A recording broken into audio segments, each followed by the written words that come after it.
Alright. Hello, me mateys. Oh, very good. Hello, me mateys.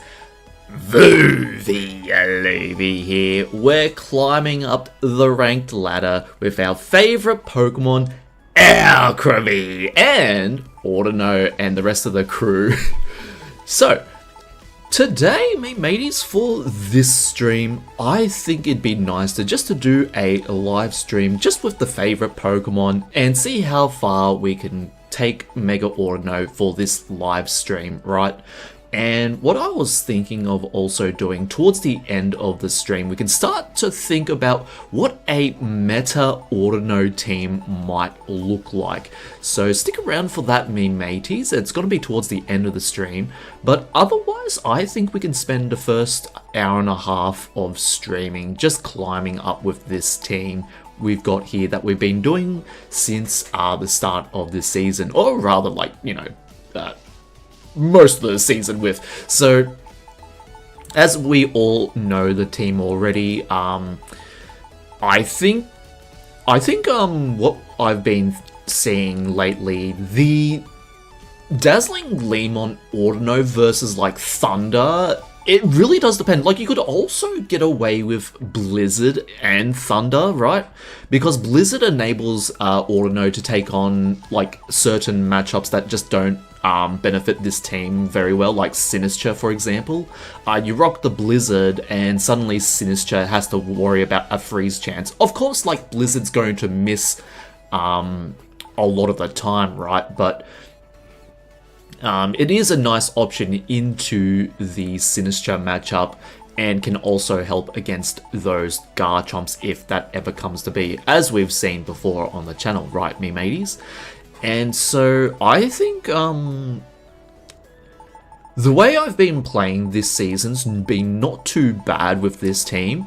I think the main difference that struck out to me, right, was just Mudsdale and Meowscarada. Mudsdale having the Pasho Berry, even though we only came across a few rain teams, and and as is per usual fashion, I've lost to most of the Archelodon teams, right?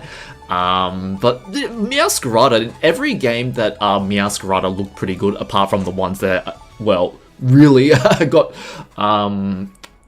tunnel visioned into not having like Meowscarada being the main win condition. Then we saw the Meowscarada being like the best at, like, the MVP in sort of damage terms, right? So, oh, and of course, Armarouge has also been an MVP in terms of like the secondary Trick Room setter, right? Always really nice to have on an Audino team, just in case if like Audino goes down in 2 hits after that Trick Room, right? Because usually what tends to happen is, like, in the higher ranks especially, if your opponent needs to get rid of your Trick Room user, what will happen is that they'll just double up into the Audino, make it so low health, then for next time when we need to click Trick Room, we won't be able to survive the double up again, right? So having Armarouge as a secondary Trick Room setter has just been so beneficial for us. And then this thing I still gotta learn, like what I've learned the most about this season, and something that I need to develop, is then when we're going with Mega Audino and the Armarouge, right? I gotta understand when my opponent is going to go for the partner of Audino rather than Audino, because what I find happens, if they're not particularly threatened by a particular lead that I have, they'll go for Audino's partner, because Audino doesn't tend to run a highly special attacking set, right? It doesn't have anything to threaten most of the targets. And what usually happens, right, they'll go for the Audino's partner. So let's just say it's Mudsdale, for example. They have Goldango and, let's say, Swampert on the same side of the field. The Swampert knows that it can take on the Mudsdale any day of the week, right? And then Goldango's there to check Mega Audino.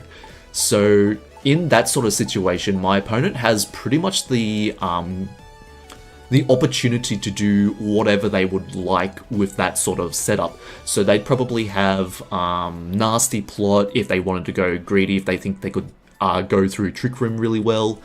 Against Mudsdale, you'd probably want to go for like Wave Crash into the Mudsdale just so that we're not sashed or anything.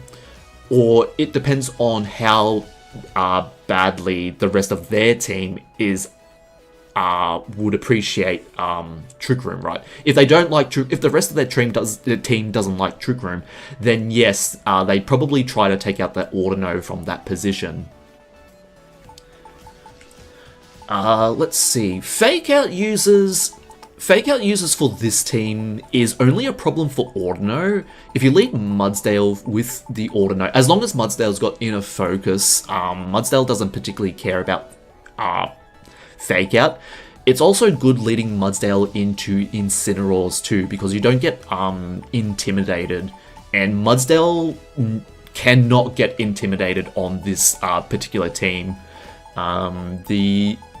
A problem can also be like Whimsicott Tickle users if they decide to tickle the Mudsdale.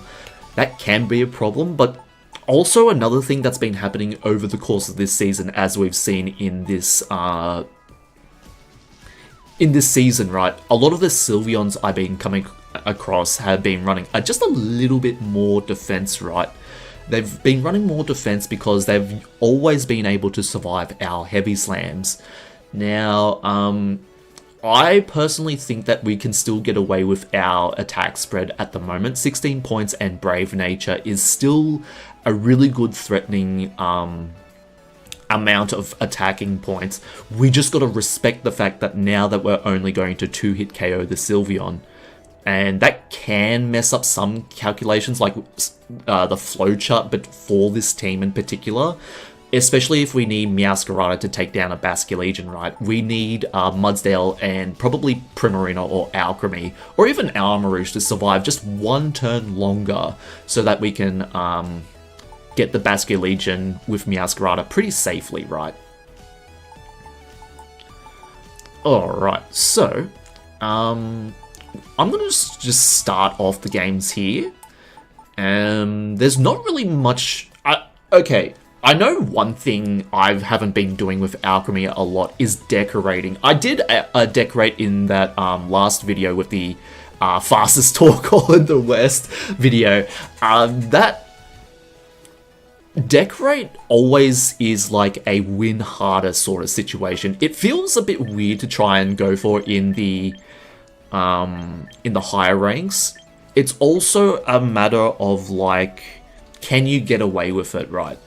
And usually, when you have Alcremie on the field, it's always this mind game of, for your opponents, is it Choice Scarf Alcremie with Decorate? Is it regular Alcremie with like Babiri or Kebia Berry, right? Poison and Steel Berry, yeah.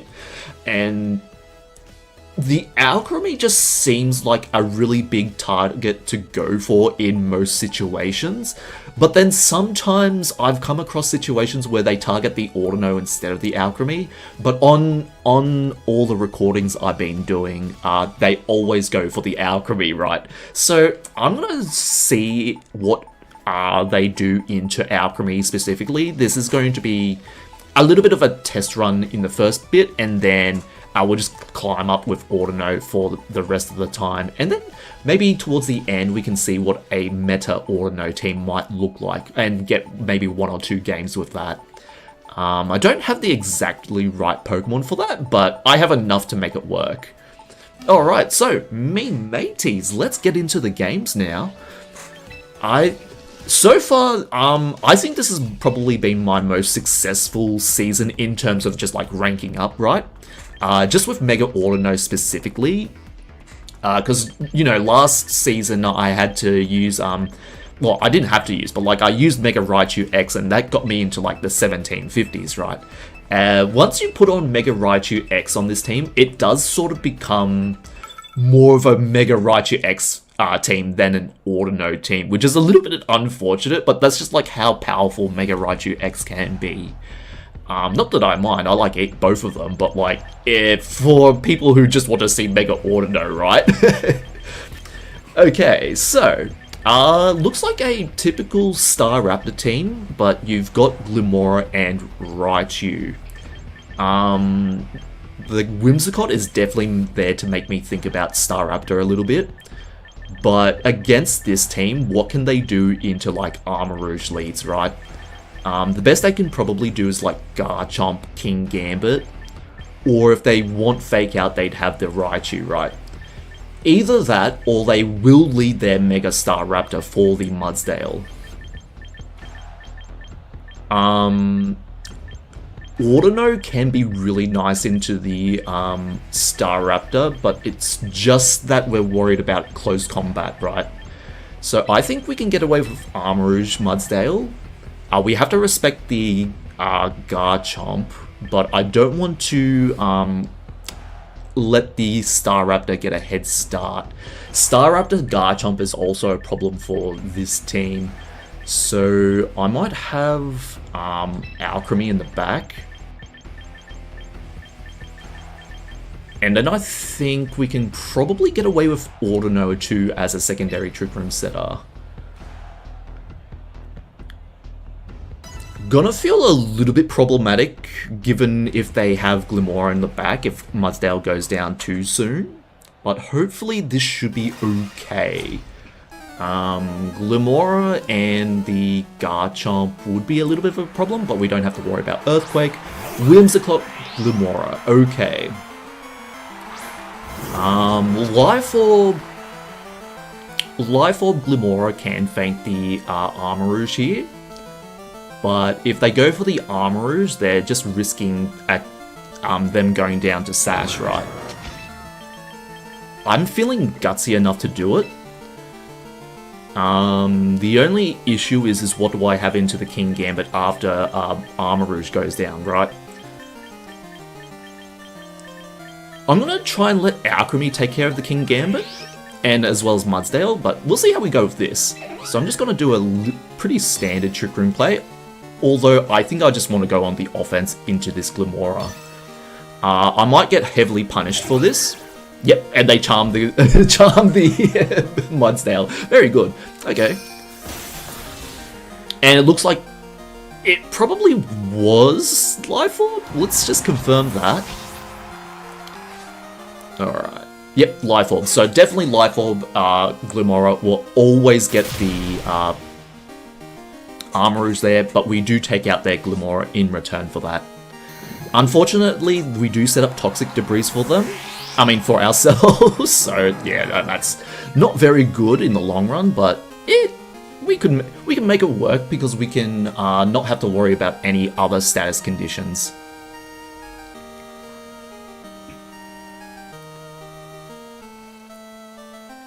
So even if I protected on my Mudsdale, I wouldn't be able to take out the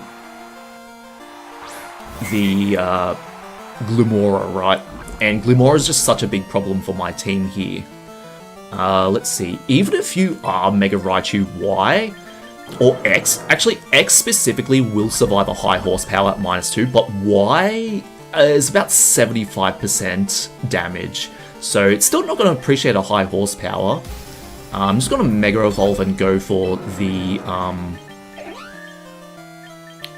Oh, -4, right. Yeah, they showed Charm. -4. You know what? I'm kind of curious. Raichu, only Mega Raichu X has enough defense to really care about -4. Really not care about -4. So I want to see how it goes. Okay, so they're just clicking Fake Out, right?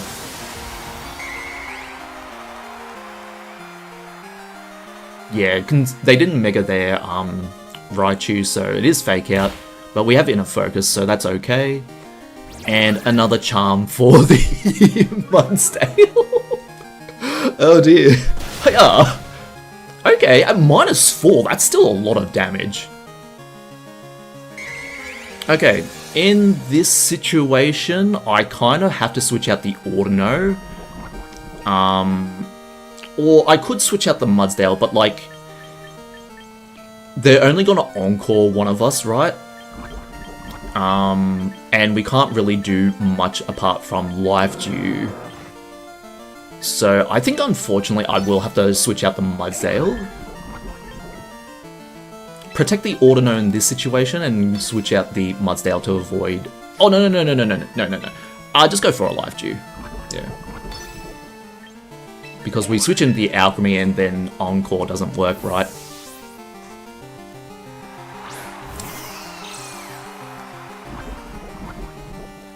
We just need to be careful of Volt Tackle on regular Raichu, but yeah.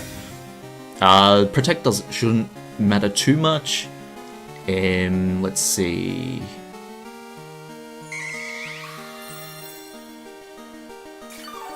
A Dazzling Gleam will be able to get the Raichu from here, and then we can definitely start going for Dazzling Gleams. Dazzling Gleam against Whimsicott will probably do about 75%. We're just gonna have to go for a Dazzling Gleam. Forgo the Mystical Fire onto the Whimsicott. We're gonna have to see if they have Fake Tears as well, because that can get us here if they have Thunderbolt, right? Let's see who it is. It's King Gambit! Okay. King Gambit still doesn't appreciate a Dazzling Gleam.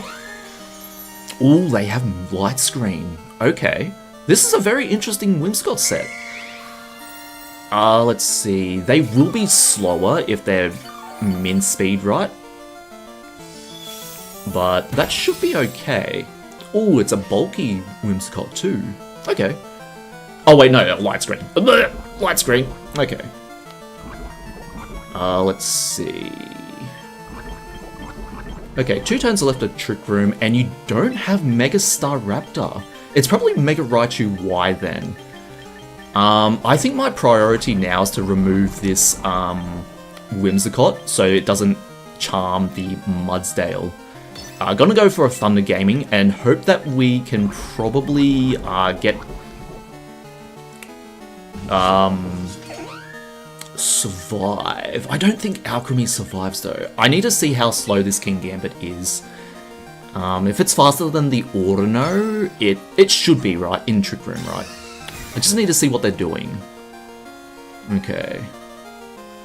Thunder Gaming connects, so that's pretty good. And that's not too bad. That should be enough for Mystical Fire to KO through Light Screen. And they do put an Iron Head into the Audino. Oh, that's unfortunate. Because they did that, that means they're probably going to target the Alcremie now. Okay. Oh, I'm going to have to take a risk here. You probably just want to Iron Head the Alcremie now. And considering that Audino moved first, you're not brave King Gambit at the very least, right? I'm gonna take a risk. I'm gonna try for a Mystical Fire. And if it doesn't work, it doesn't work. Yep, it doesn't work. That's alright. Alright. Thank you, Alcremie. Oh no, it was a speed tie. Oh, it is? Oh, it was a speed tie. That's unfortunate. Oh, that's unfortunate. Okay. Raichu probably gets us here then. Considering that we need to heavy slam this Whimsicott now. Yeah, that was unfortunate. Okay, not too bad though. I think what I should have done, I should have just probably rid myself of this Whimsicott the moment I saw the King Gambit, right? Going for a Mystical Fire and Thunder on the Whimsicott would have been better, so we could force out the Raichu, and then by this time we should have had enough HP on Alcremie to probably go through the King Gambit. But yeah, unfortunate, but oh well. Alright, let's go for a Trick Room, and they should get the Audino here, right?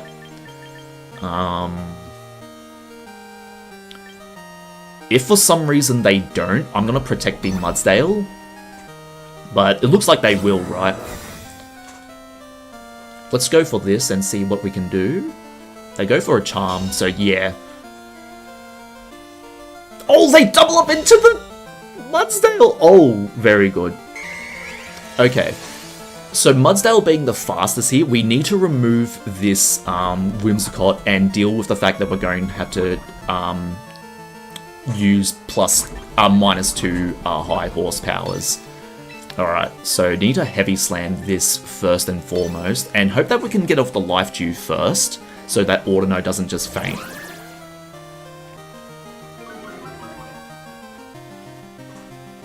Okay, so heavy slam will go off.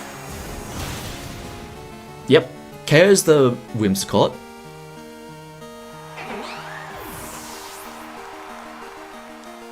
And then life dew does go off first, so very good. Alright. Audino will still go down here, but we have enough to, oh, I think that was a low roll. It's still a 2-hit KO, even because we're poisoned, though. Let's see. Thunder's not going to work with Raichu on the field. I think I need to life dew here. And then go for a high horsepower into the Raichu. Because King Gambit at -2 will definitely survive a high horsepower. The Raichu has the least likeliest chance of surviving here. And they might respect that and go for a protect on the Raichu.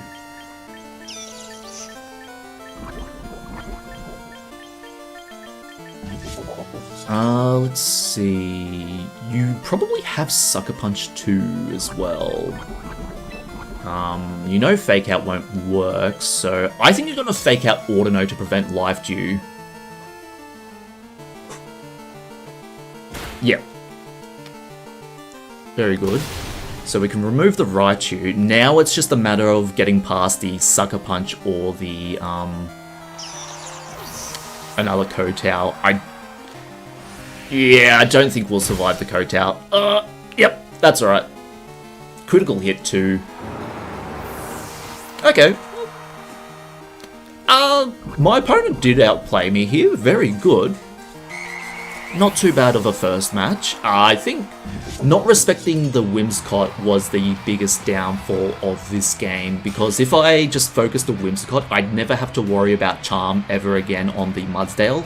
I think I was giving them a little bit too much credit in the fact that they had probably had Staraptor in the back, when in fact it was only just the King Gambit, right? That's something also I probably need to learn too with the higher ranks. You don't necessarily need to bring your Mega if you can get away without it, right? My opponents recognize that if they can keep the King Gambit threatening my team, right? King Gambit has enough offense to deal with Mudsdale.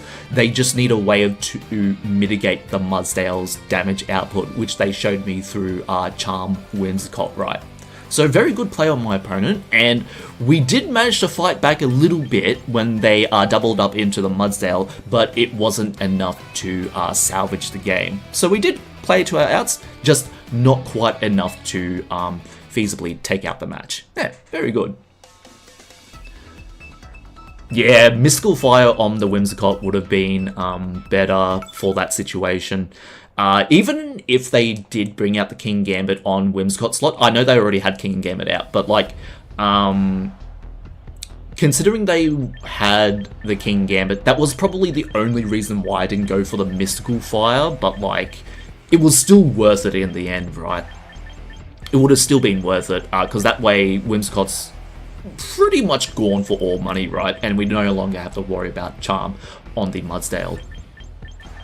Okay, so Mega Sizzle potential, and then Tyranitar. Okay, Armarouge scares Mystical Fire, right? But I don't think this is all that bad. Garchomp and T-Tar are the only ones that can deal with the Armarouge, and I think leading the Meowscarada here could be nice. The only issue is that Meowscarada is only there for the T-Tars. I think it probably is better to go with Primarina. And we gotta respect the fact that Primarina is such a big threat for their team. So I think probably having Audino as a tank just to soak up some damage for Primarina if we need to switch it out. And then Mudsdale's still pretty nice here.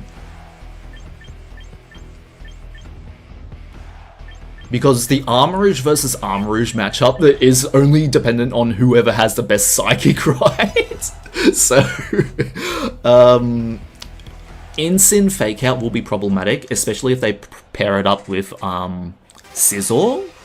But like, Scizor doesn't want to come in front of a Armarouge anyway. So let's see what they lead. It should be Garchomp and... Oh! Scizor Incineroar! Okay. Right. Mega Scizor is going to be a bit problematic for my team. And you probably want to Swords Dance Fake Out, right?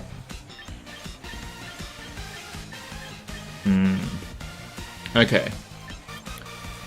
You should Fake Out the Armarouge this turn. And then either Swords Dance or Bullet Punch the Primarina and go for a Mega.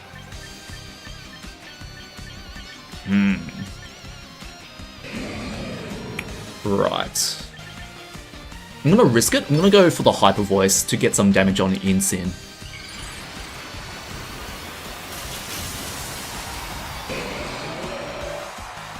I think letting them set up a Swords Dance for free is a little bit problematic. We just need to get a Trick Room, and we need to make sure that this Incineroar's not harming our Armarouge too much. They go for a Parting Shot! I could have just Trick Roomed! Oh my goodness. Okay, so are you going into T-Tar then? Oh, if I just Trick Roomed... It's their Armarouge. Okay. We still gotta get off a pretty big Hyper Voice though. Doing damage into their Armarouge is really good for the Mudsdale on the back.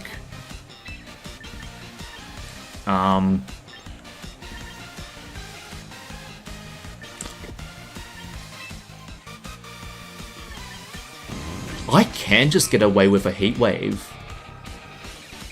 Even if it powers up their Flash Fire, there's no Sun to boost it, so it is risky, but there's not...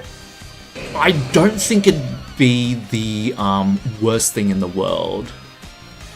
I'm gonna go for it anyway.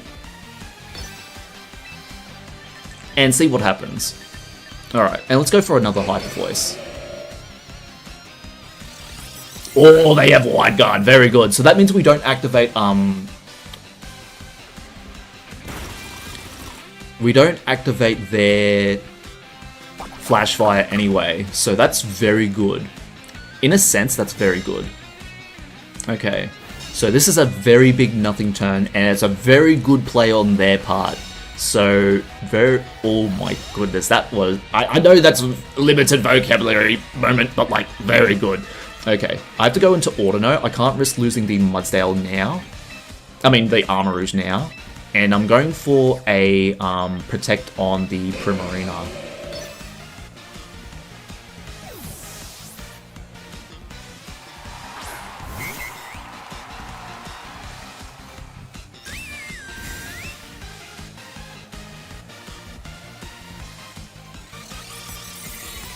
Okay, so Wide Guard coverage, Bug Bite. How much damage does it do? Ooh, okay. That means Bug Bite will only faint if the Armarouge decides to click a move here.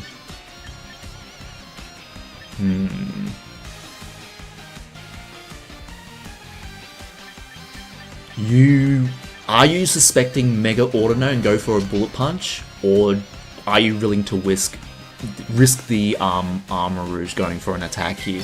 I'm gonna say you're going to risk the Armarouge, because I don't think we're going to KO anyway, but our Hyper Voice anyway still should do okay. Risky, but we do need the Trick Room now that we know that they're faster. Yep, they go for the move. Yep. Oh, that's good. Yeah.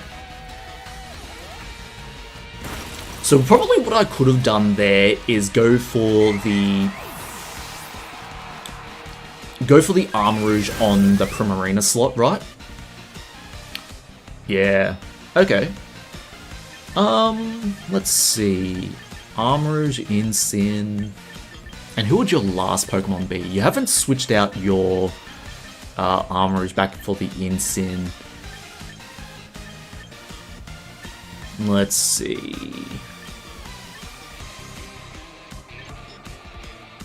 I'm gonna do something a little bit strange. I'm gonna go for Mudsdale here. And I'm gonna protect the Mudsdale and go for a Moonblast onto this Arm Rouge. Now, unless if they Swords Dance, this should be an okay play. I just need to remove their Wide Guard.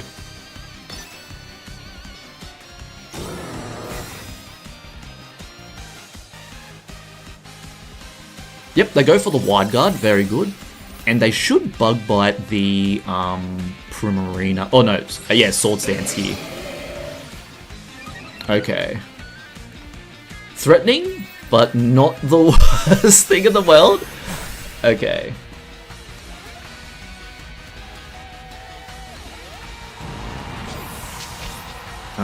Let's see. They should probably go for Incin now. Not having a fire move in this situation is pretty not good. Oh dear. Alright, let's see what we can do. Alright. Swords Dance. We don't have any way to deal with the Scizor turn 1. Ooh, it's gonna feel bad. Okay. Yeah. Let's see. They covered us with Wide Guard, right?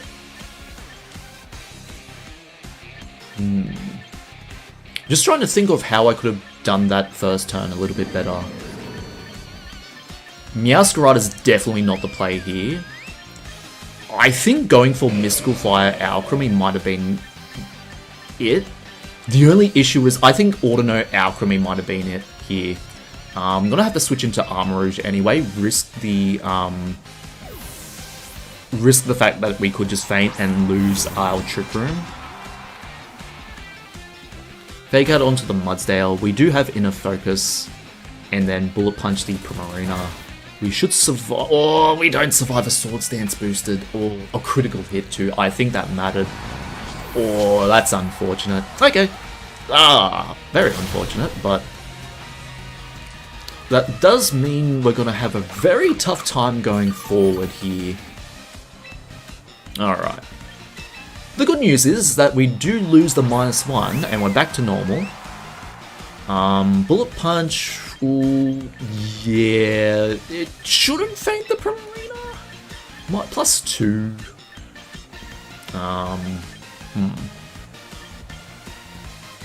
They should go for a parting shot into one of us here, and then go back into Sinistcha, I'd reckon. Because we're slower, the parting shot's likely to save their Sinistcha. I mean, do no damage at all if we target the Incin. So high horsepower onto you, and I think going for Moonblast onto Scizzor's pretty not good, but like it does cover for the fact that we might need to. Yeah, it does cover for the different shenanigans. Okay, never mind. I think I just missed it there. That's right. That still does a lot of damage, though. Okay, well, maybe it was the right play. Critical hit. Oh, no. Oh, mateys, my mind's not in it. My mind is definitely not in it. Okay. But we do remove the Scizor, so that's very good. But Primarina's at such low health that Fake Out can probably just take it out. Okay.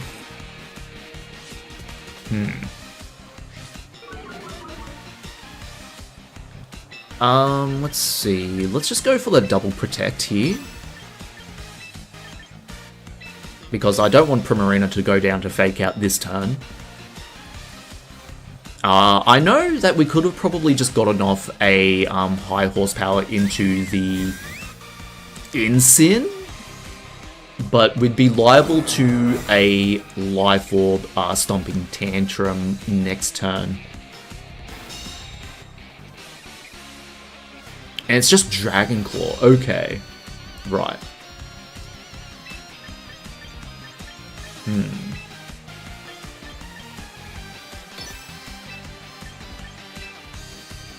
I mean, this should technically get them, but like, they can just click whatever, right, with the Garchomp and the Incineroar.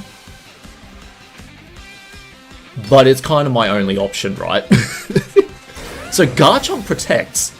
So that means they're probably just removing the Primarina here. Yeah, Flare Blitz, Primarina, yep. And then you risk the Incin, and then Garchomp should be able to 1v1 a Mudsdale. Especially through Rough Skin, right? There's no way it'd be Sandvale on this team. Okay, let's see if we can do enough damage. It should be... A bulky Garchomp would be 3-hit KO. A max speed should barely be a 2-hit KO. Earthquake, okay. Looks like it is Life Orb. Yep. Okay, let's see how much damage we can do. Boom. 2-hit KO, so it's max speed Life Orb. Okay, that's alright. Very good. Very good, me mateys. Unfortunate. Very unfortunate. I'm probably not at my best in terms of decision making. But that's okay, me mateys. Not every day is a day for being at your best, right? Alright. I'm gonna be keeping on going. Let's see. So the aim is to stay, like, try and get into the 1750 again. Or just staying around the 1700s will do for me as a nice goal for this video. Oh, this stream, rather. Alright. Ooh, Mega Drampa. Like to see it. Now, is this Basculegion a min-speed Basculegion? That's the question. Let's see. Alcremie goes pretty hard here. The only issue is of course, the Sneasler. I think I can just lead the Mudsdale anyway. Into this, I think Armarouge is still pretty fine. We can low kick the Mega Drampa if we need to. That's pretty funny. And considering they have, oh, you know what? It's really weird, but I kind of don't want to have Armarouge. So I can just low kick. Oh dear, low kick the Drampa. Oh no, what am I thinking, me mateys? I'm gonna do something very crazy here. Could I have the Alcremie and then Armarouge? This is no Mega Audino. Let's have all the people join there and see that there's no Mega Audino here. Oh no, me mateys, oh no. Alright, very good. Okay.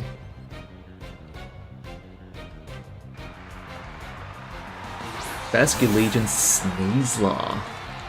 No Trick Room. Nice. Okay. Fake out the Meowscarada seems very likely, and then flip turn the Mudsdale. I think I can just get away with double protecting.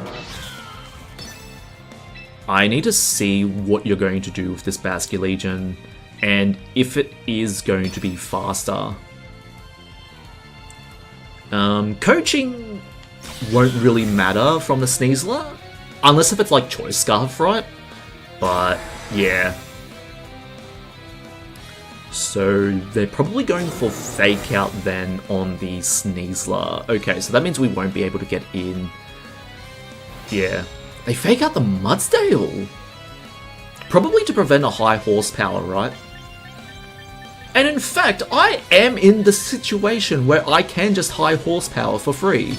Yeah, so I'll do that, and we can survive on Focus Sash with the Meowscarada. Let's see, what could go wrong with this, right? You double up into the Mudsdale. I have Armourouge for your King Gambit and Sinister, so not too worried about that, actually. Yeah, let's go for this. Flower Trick. Yep, withdrawal, that's okay. I just wanted to threaten your Basculegion. And you go for the Drampa.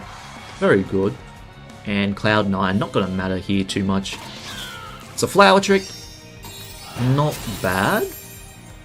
Not bad, not bad. Are you poison jabbing my Meowscarada, or are you going for the close combat? Close combat into the Meowscarada, so are you unburdened then? You should be Focus Sash. Considering you're a Trick Room team, it should be Focus Sash. And we're faster than the Sneasler 2, which is something that's very interesting. No, you're not Focus Sash! Huh. That's strange. You're min-speed Sneasler, or at least you're slower than my Meowscarada, but you're not Sash. No Sash in the Sneasler is very weird. Okay. You still have Basculegion in the back, so I need to preserve my Meowscarada now. I think just going for high horsepower into the Friddraft, because they're probably going to protect their Drampa, and then going into Alcremie should be fine here. We do have Psychic coverage if we need it, but I think preserving the Meowscarada is just very important now that they have a Basculegion in the back. Okay, let's see what they click into the Meowscarada slot, or if they're just clicking Protect. Protector would be very standard here, but yeah, Hyper Voice. Okay, that's gonna hurt. Not enough for a 2-hit KO though. Right. And then Trick Room. Okay. Another Hyper Voice won't KO the Alcremie, but if the Friddraft decides to go for anything, it will KO the Alcremie. We don't have we don't have Audino on the team, so we can't do live duty. Oh no. I think going for high horsepower on the Drampa might be nice, and then protecting the Alcremie just to see if they want to go full offense with this Friddraft. Because they're probably likely to either protect the Drampa and switch out the Friddraft into their Basculegion so they can Aqua Jet the Mudsdale, or protect the Drampa and go for a Hyper Voice so that they can KO with their own Hyper Voice next turn. So let's see what they go for here. It's Helping Hand Hyper Voice, so that will KO the Alcremie. Right. I'm glad I protected the Alcremie. I needed to see what sort of offense they had into my team. And we're slower on the Mudsdale, that's very nice. Yeah, and with Berserk, Alcremie would have gone down here, so very good. Very good. Right, I need to manage this very carefully. Very, very carefully. Let's see. Go for the Meowscarada. They shouldn't have Feint. I mean, none of these Pokemon get Feint, but this should be okay. Protect. Switch out into Armourouge, because I don't think we need Armourouge for Basculegion. We'll survive one Hyper Voice. And I think that's all I need.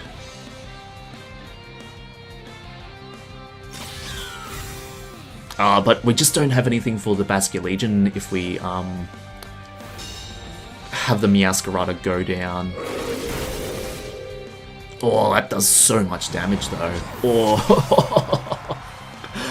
Right. Oh, yeah, I think we lose the Basculegion then.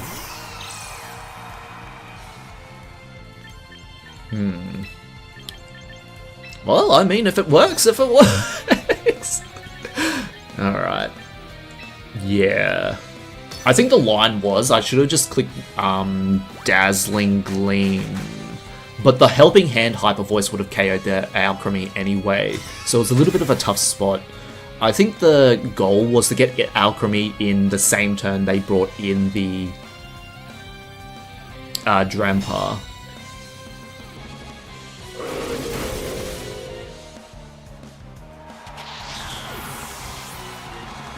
That way they should have gone for Protect Trick Room rather than just Hyper Voice Trick Room. Yeah. Okay. We'll probably lose off of that, but we'll leave it up to Alcremie to do the work.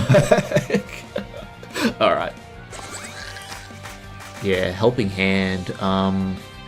Let's see, if I had Audino in this match... Oh, you go for Earth Power? Ooh, flex. That was a flex. Jeez, if I survived that Earth Power though.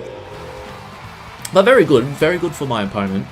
Yeah, so if I had the Mega Audino, let's see, Mega Audino surviving a +1 Helping Hand boosted Hyper Voice. From full HP it's possible, but after the Berserk, no, it wouldn't have been possible. So yeah, definitely the line was to get in the Alcremie as soon as the Drampar entered the field, because they set up Trick Room. Then we need to make sure that Alcremie is at least able to survive one attack against the Drampars, so we can get off the Life Orb Dazzling Gleam. And then, should the Drampar survive, we play to stall out the Trick Room.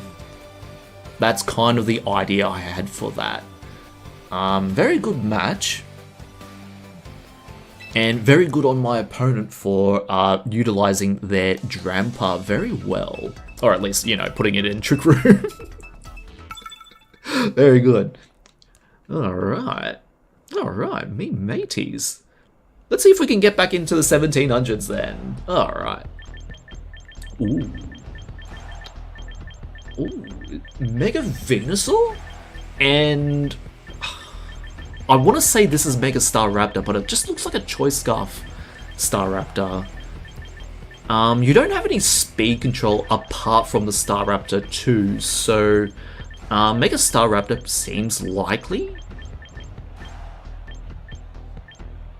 Let's see here. Okay. Mega Staraptor T-Tar could be a problem here. T-Tar Excadrill could also be a problem. Meowscarada is very important for this matchup. The Milotic can just give us a little bit of a problem, but so can this Venusaur. So I think Alcremie Audino might be able to do some work here. The only issue is if they lead the Excadrill right, and the Goldango too for that matter.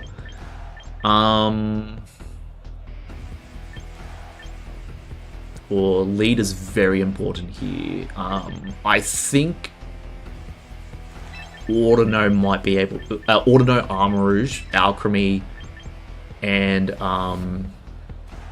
Meowscarada, I think. Or it might not be the best decision, considering they're all weak to Primarina. But I want to try this out too. Ooh, nice 3 badges there, the EV Evolution badges I saw there. T-Tar Venusaur. Okay, so it's probably Mega Venusaur.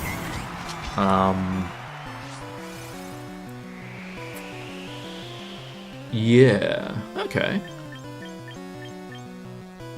Let's see, do I need Trick Room? I probably do. But I can't Mega the Audino in front of a Mega Venusaur Sludge Bomb. Go for this.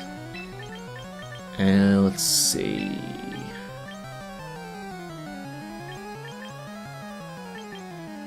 I'll play it pretty standard. I'll play it standard. Let's see how we go. Yeah, Mega Venusaur, so I think that's going to be a bit of a problem. Getting the Trick Room up this turn is very nice for Mega Venusaur, especially... they don't usually tend to underspeed Armarouges, but if they're literally quiet nature, then they have a chance to. Or Audino avoiding is so big there. And they Earth Power the Armarouge too. Okay. Right. We should be able to live a Rock Slide, but it's just a flinch chance that we're worried about here. So... we need as much health as possible, even though it is only covering for Sand Chip. And we'll go for the Psychic onto the Venusaur.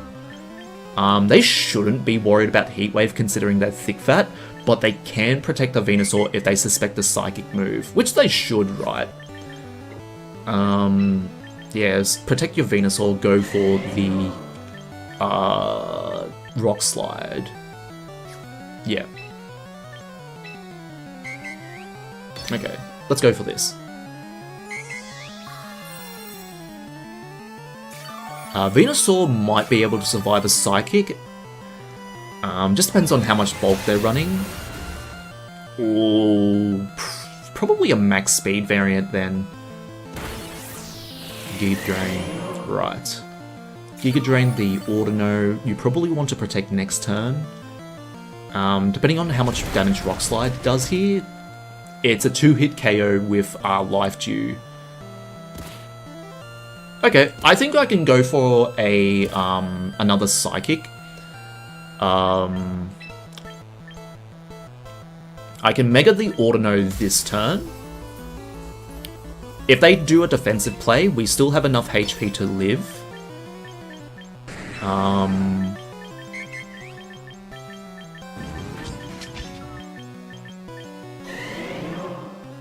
Yeah. Oh.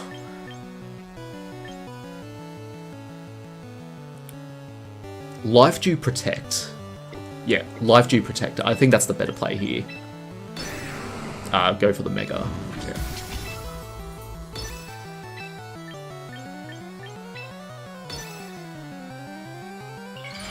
Now, I know I'm Mega-ing in front of a Venusaur, but if they click Giga Drain again, it won't do as much damage, but if they click Sludge Bomb, then of course I look like a fool, right? Let's go for this. Life Dew up, and then cover for the Venusaur's Protect. Yep, very good. And then get some more HP on the Armarouge. That's the play here. Okay. Rock Slide. Yep, very good. And then this should prompt a switch from the Venusaur. How many turns of Trick Room? Should be 2 or 1?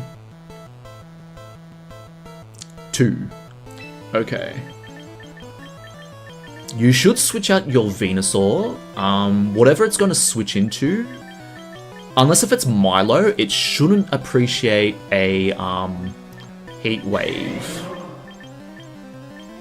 But if Heat Wave misses the Venusaur, if it doesn't switch out, that's going to feel very problematic. So I think I have to go for Life Dew Psychic again.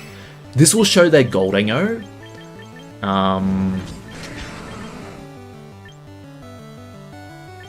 Yeah, I'm going to risk it. I'm going to go for the Heat Wave. It's probably a lot more beneficial to go for Heat Wave in this situation.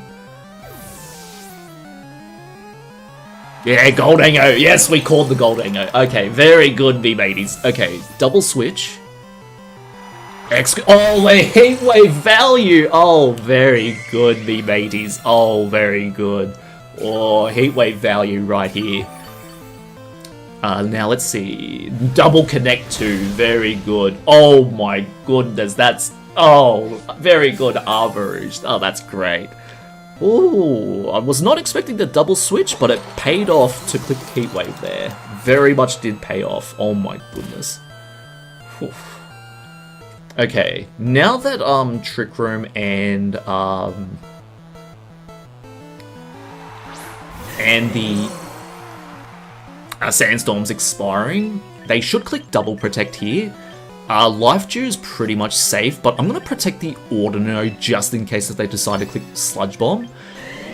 We'll be able to survive maybe an Earth Power?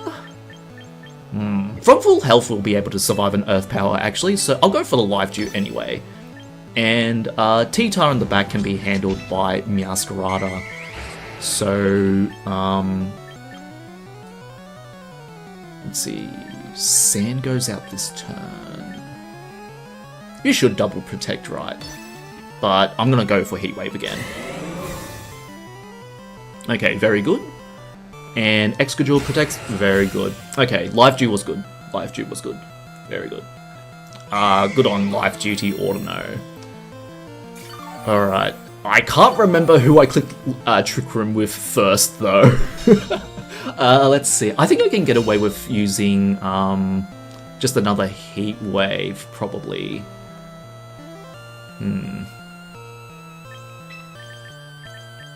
See, I've got Alcremie, Audino, Sludge Bombing the Audino and going for something like high horsepower into the Armorage, right?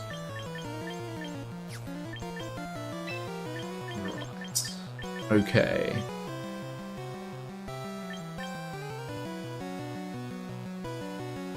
I'm gonna say you're gonna high horsepower the Armorage, and then Sludge Bomb the Venusaur. Sludge Bomb the Audino with Venusaur. I think I'll protect the Audino.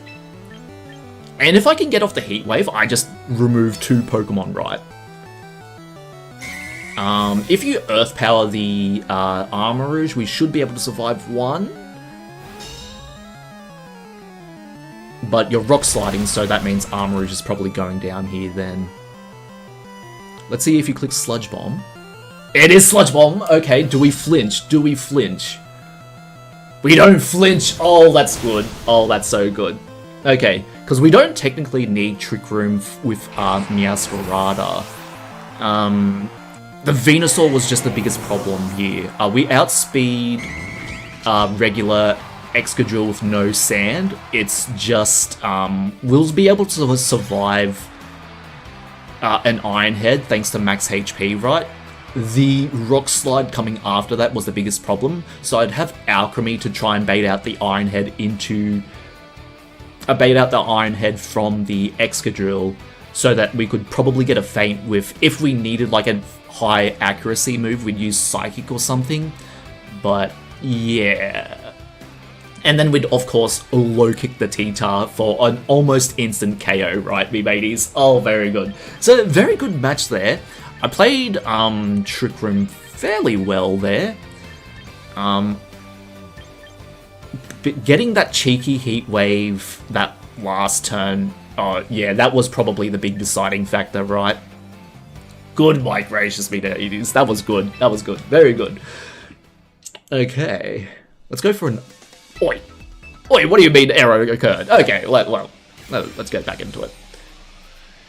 Yeah, Armorage, Fire, and Psychic damage helps a lot with Audino and Alcremie's weakness. It very much does. Oh, being able to threaten Psychic coverage moves onto the opposing team for those poison types, it's really good. And it's not too bad into... it's like a double-edged sword into Glimmora matchups, because you're weak to the rock moves, of course. I still don't think it's worth running Charty Berry for Glimmora specifically, because King Gambit is just a little bit more common and more threatening to this team than the Glimmora is, even though Glimmora is a really big threat overall, right? Got 4 Pokemon that are weak to Glimmora, 5 if you want to count the rock type weakness into Armorage. And then if I Mega the Audino, it's just Poison, Sludge Bomb every day into my team, right? Only the Mudsdale really doesn't care about Glimmora. So it's I still think the King Gambit coverage is better than covering for Glimmora. In my opinion, anyway. Alright. Oh, I have not seen a Floette in a hot minute.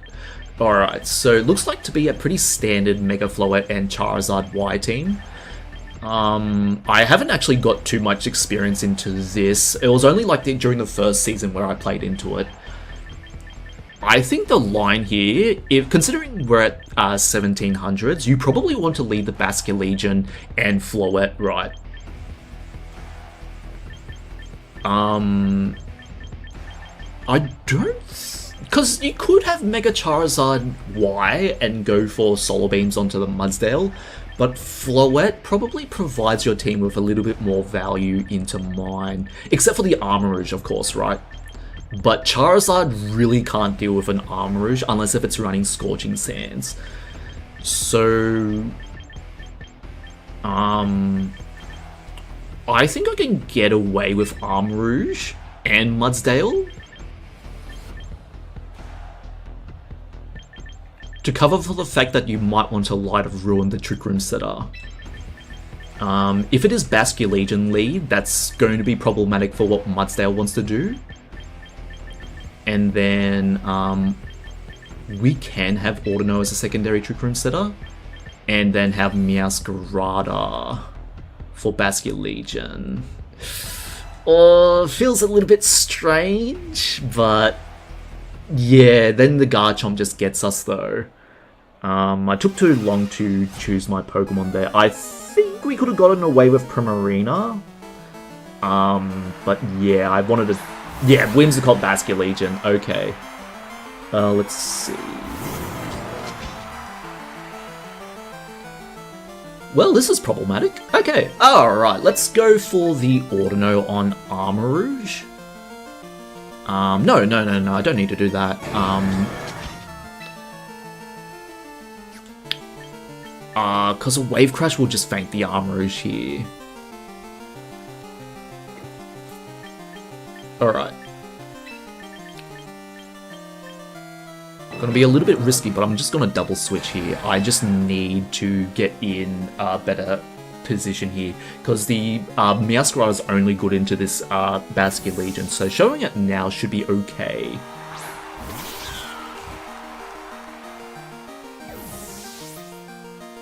And if you're flip turning my Mudsdale slot, that's okay too. I just don't want to take too much damage here. So it should be flip turn or wave crash into the Armarouge slot. Okay. Right. Now that you've done that, I can pretty much safely go for a Protect Trick Room here. This should be okay. And then Mega the Audino go for a Trick Room. The only issue is does this Whimsicott have Taunt?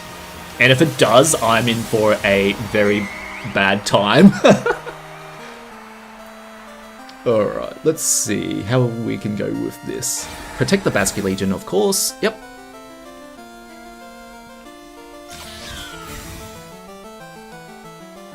Now, we don't need to click Flower Trick with the Meowscarada, because as you just saw there, they're going to just threaten a KO with Moonblast anyway, and they can still switch out their Basculegion. So I think I just might go for a Thunder Gaming into the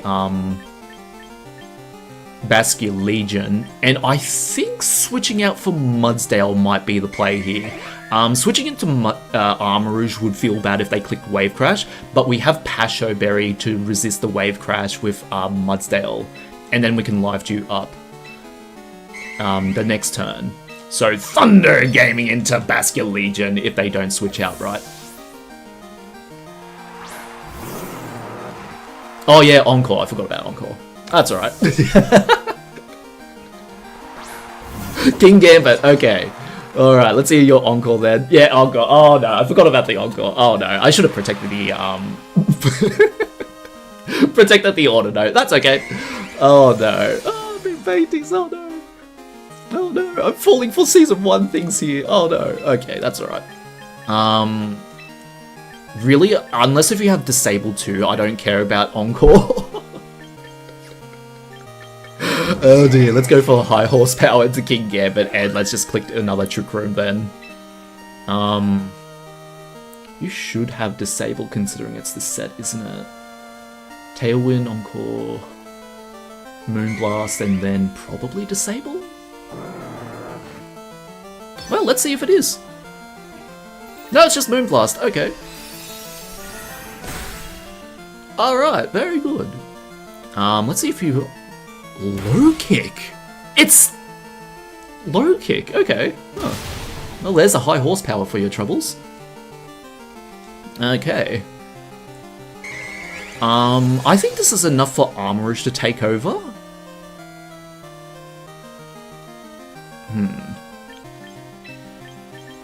Protecting seems very good here because they're just gonna click Sucker Punch. Because it's low kick. I think this is the low kick Sucker Punch Kowtow Protect set. Yeah. Hopefully we won't just get done in by a dark move, but I don't think they're going to click Kowtow into the Audino. And we do risk the Encore into Mudsdale, but that should be okay. Yeah, Sucker Punch, and then Moonblast into the Audino slot. Okay. No special attack drop, please. Very good. Alright. Let's see, 3 turns left of Trick Room. You should Coattail the Armourouge. We should be able to survive it. I would like to keep Mudsdale around just in case if they do have Floette. And then a nice Heat Wave should be okay here. Sucker Punching the Armourouge won't take that much damage this turn. But if we miss the Heat Wave on the King Gambit, that's just going to feel so problematic. So we'll go for this. Alright. Go for a Protect, yep. And then what are you doing on your, yeah, Encore, very good. Alright. Not too bad. Not too bad. But we do got to respect that the fact that it missed! That's alright. Yeah, we got to respect the fact that King Gambit is the fastest. So go for probably... Do I want to be stuck on Thunder?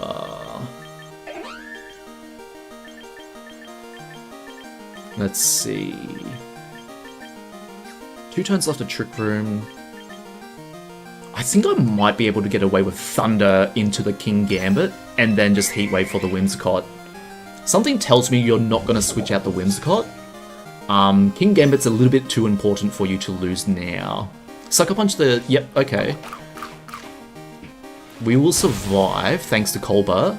And then hopefully we should be able to get rid of the King Gambit this turn. Thunder Gaming connects me, matey, so it's going to be a single target Heat Wave if it doesn't miss. This should be very good for us. And Heat Wave connects. Very good, me mateys. Okay, Focus Sash, very good. All we need to do is make sure that Meowscarada can at least land at least one move into it. Moonblast the Audino, we can Life Dew that. And so that's very good. Special attack drop's gonna matter for Basculegion, but Flower Trick should be able to remove this Basculegion anyway. Now, the only issue is I can't remember if this was a Choice Scarf Basculegion set. We can show that off right now, actually. Armourouge has done its job. And I think just doubling up into this Basculegion, if it's Choice Scarf Basculegion, this just pretty much kind of wins. But we still need to be careful of their Mega option. Oh, I gotta respect the Aqua Jet too.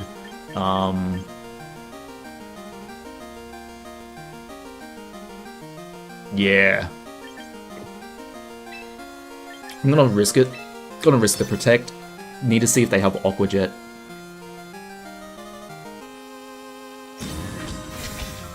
Life Orb, okay. Right. Oh yeah, it did show Life Orb at turn 1, didn't it? Yep, that's okay. Probably should have just not double protected, but like... Oh dear. Okay, let's see. You have to respect the fact that we can go for another Trick Room. Let's see. Wave Crash, Life Orb, Wave Crash. We'll be able to thank the Audino here. But on the plus side, Meowscarada will always be able to survive. I mean, we'll always be able to outspeed. The only issue is what's their Whimsicott speed. Okay. This is going to seem a little bit crazy. But let's see if we can do it.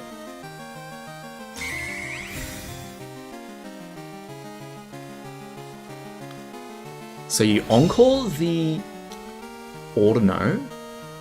And Last Respects, yep, okay. This is okay. This is very much okay. I don't mind this. Armourouge did its job, so we just need to get in the Meowscarada. And because we're running 1 point... Yeah, they do have Tailwind, yeah. That's alright. But we give them an option to either click Encore, because we're gonna threaten the Trick Room, right? They can Wave Crash, but they have to click Tailwind, right? They click Tailwind, remove the Audino.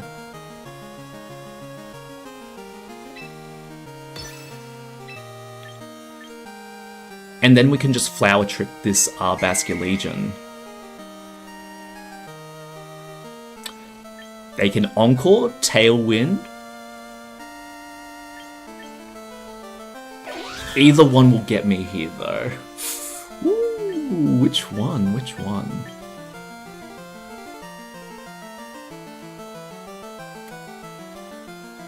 I think I'll go for it. Basculegion protects, so it's probably Encore then. No, it's just Moonblast! Oh! Oh, very good. They were probably expecting a switch. Oh, that's so good, actually. Not good for the Meowscarada then, because now that we do this, we're kind of liable to going down here. That was actually a really good play from them, protecting their Basculegion. I think that's exactly what they needed in this situation. Oh.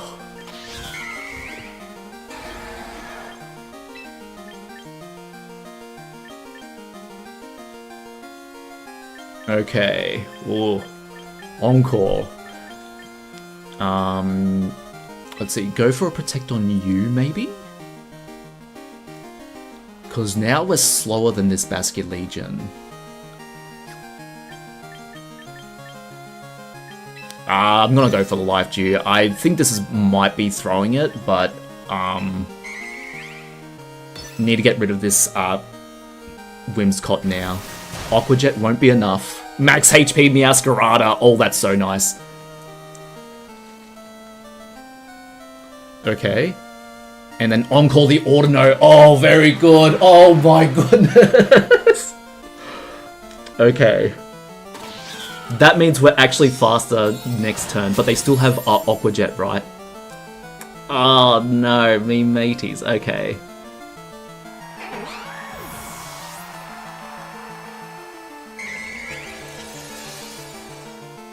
Right. Let's see who your last Pokemon is and whether or not the Mudsdale was the right choice to preserve. It was the right choice. Okay. No. I think not respecting the Whimsicott again led to my folly here. Because now they can just click Moonblast, right? That's unfortunate. Okay, that's right. Go for the Trick Room. Yeah. And then just protect, right? If they just double up into the Meowscarada, that's kind of a mistake, but yeah, I think they're just gonna click Dazzling Gleam. Alright.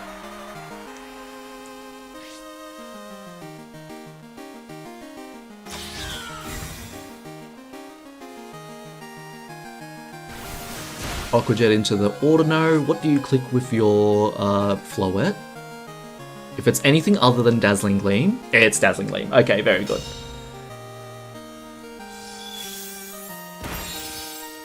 Yeah. Okay. Unfortunate. Unfortunate, very unfortunate there. Yeah. I gotta respect that Whimsicott a lot more, right? That's kind of what led to my losses here. The loss in the last match and the loss in this match. The nice thing is that we're still faster than Basculegion, but they're just going to click Aqua Jet into the Meowscarada now. There's no need to risk the Flower Trick on their side. Yeah. Very good, me mateys. Alright. Unfortunate. I need to respect the Whimsicott a lot more. I got too complacent with the Whimsicott matchup there. What I need to do... It depends on who's the Whimsicott's partner, because I think if we focus down the Whimsicott first, then we don't have to worry about Encore. Or we could just bring in the Alcremie and never have to worry about the Encore, right? But then we're lacking a little bit of... not so much firepower, but it's like, who do we choose to replace Alcremie with? I mean, you know, with Audino's partner. But yeah, definitely not respecting the Whimsicott was the biggest downfall there. Again, I need to respect Whimsicott. I always just think of it as like, okay, well, it's not going to have that much damage and it's just going to click Tailwind or Encore. As long as I respect the Encore, it should be fine. Leaving it on the field has always led to my downfall though, so I'm going to have to try and make it prioritize the Whimsicott in such a manner that we can try and get like a Heat Wave off onto it or something, or like a spread move. Because Alcremie would still be pretty nice for it. Against this team, you got Charizard Venu, and then Staraptor Whimsicott. And considering they chose pretty fast, probably leads me to believe they're going to play it pretty standard.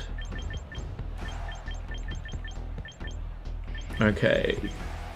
Into my team, it's probably Venusaur Charizard, or even just Sneasler Charizard.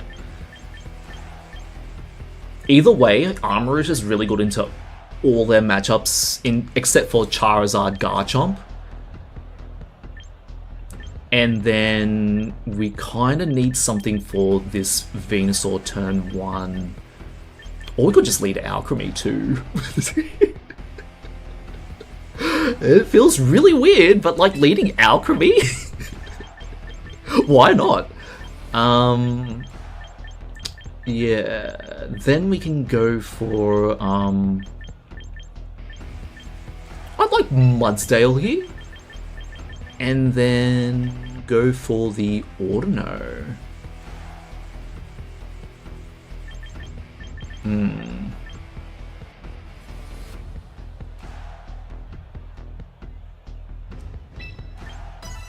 Mudsdale's really to cover for Charizard Y.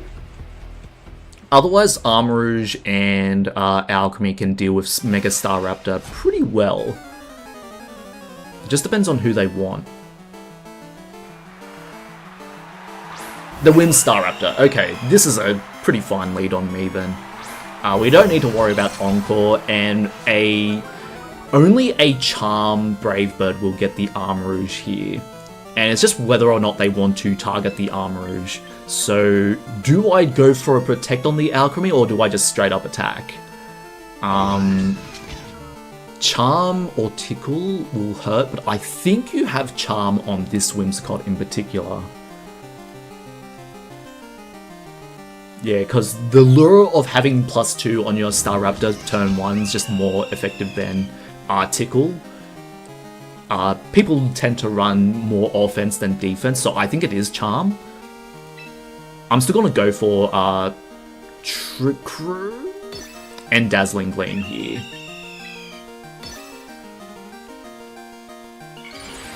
Because they have to click Brave Bird instead of Close Combat. And if they target the Alcremie, we get a Trick Room, and we can Psychic it next turn. Yep, it's Charm, so that means one of our Pokemon will be going down here. Who will it be? It's Close Combat! Close Combat's still not enough! Okay, +1. It's still gonna hurt. That still hurts! Even at +1. Okay. And we can't get Encored.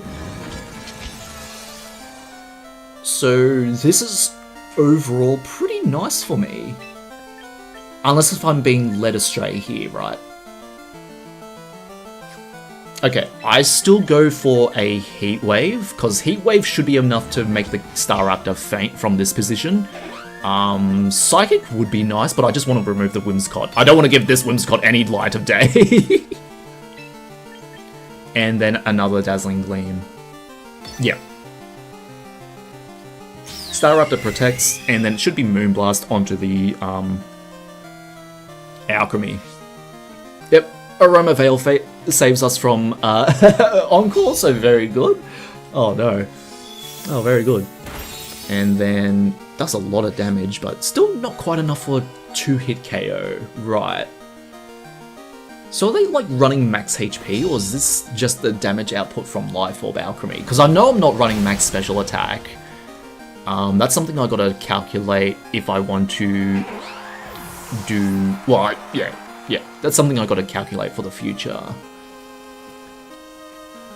Okay, let's see Garchomp. Right. You have to protect your Garchomp. Life Orb won't be enough to take us out here. I think just going for a Psychic into this Staraptor should be fine. And then going for the Dazzling Gleam. Let's see. Don't think it'll be enough to thank the Garchomp, but we do have Mudsdale.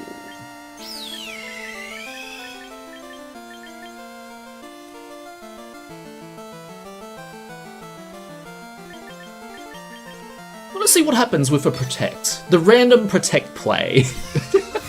Let's see what happens. Let's see what happens. So Psychic, it is enough to KO at +1 Staraptor, so you should be clicking Stomping Tantrum or Earthquake here. Yep, just an Earthquake. Not too bad. And Life Orb will get the Armors, yep.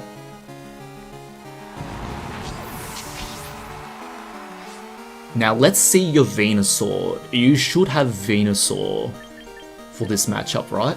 2 turns left to Trick Room. Gonna send in the Mudsdale. Oh, it's Sneasler. Yeah, I'm glad I protected the Alcremie. Because if Alcremie went down here too, oh, Life Orb Garchomp. No, Life Orb Garchomp would have taken itself out. Anyway, I can still go for a high horsepower. They can't fake out the Mudsdale. Protect seems pretty likely here too. But I'll just go for the Audino now. Life Orb Earthquake's gonna hurt, but it should be okay, maybe. Garchomp protects! So they're probably expecting to fake out to save their Garchomp here. Oh no, just fake out the Alcremie. Very good. Okay, and then we just get off the high horsepower. You're not Focus Sash Sneasler, so very good. Okay, depending on what this Garchomp wants to do now, we should be pretty fine into it, but just in case, I will just go for Mega. Yeah, and they realize that too. Very good. So preserving the Alcremie, that random Protect play did save me, because what would have happened if... It was still in my favor, but if I didn't protect the Alcremie and then they got in their Sneasler and Garchomp survives the Dazzling Gleam, would have been really problematic for Audino to set up the second Trick Room. So very good, me mateys, very good. A nice win.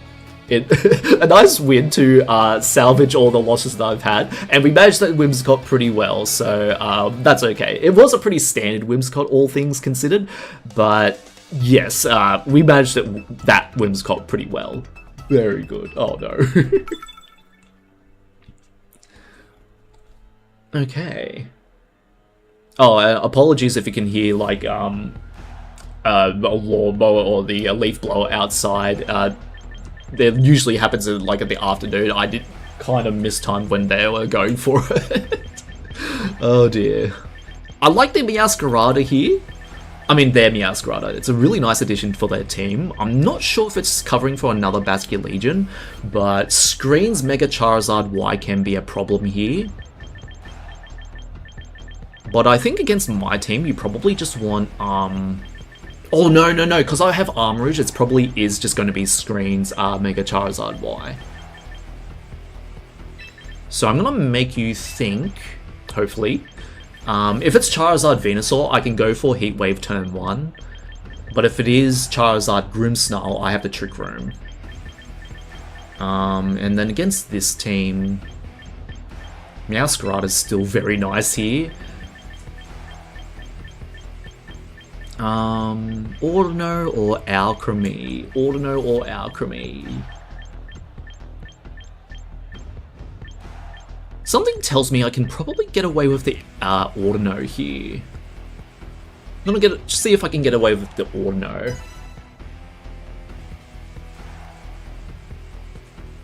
Okay. Armarouge. Let's see if you're Charizard Grim or Venusaur Grim. Charizard Venusaur, okay. You definitely want to Sleep Powder the Armarouge. Cause like, who cares about the Mudsdale this turn, right? You Sleep Powder the Armarouge, and then you just go for Solar Beam on your Charizard.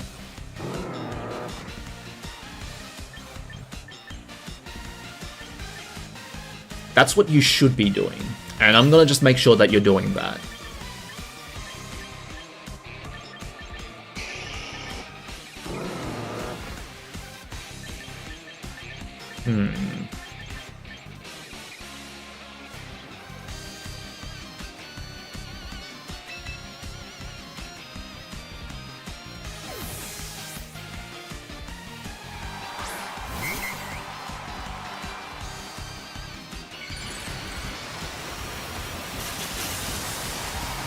Okay, so we've got Charizard who's likely clicking Solar Beam or just a Heat Wave.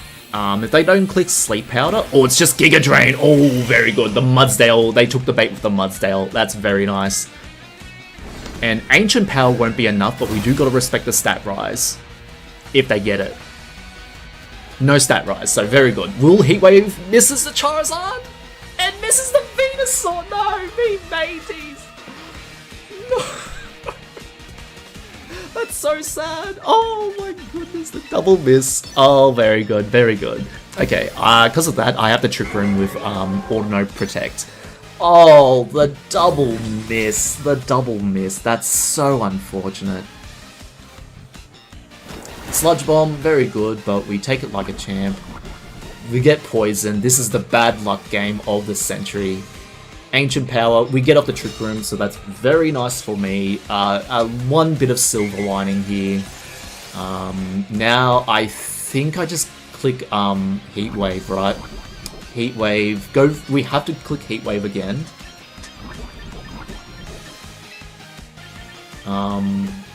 Let's see.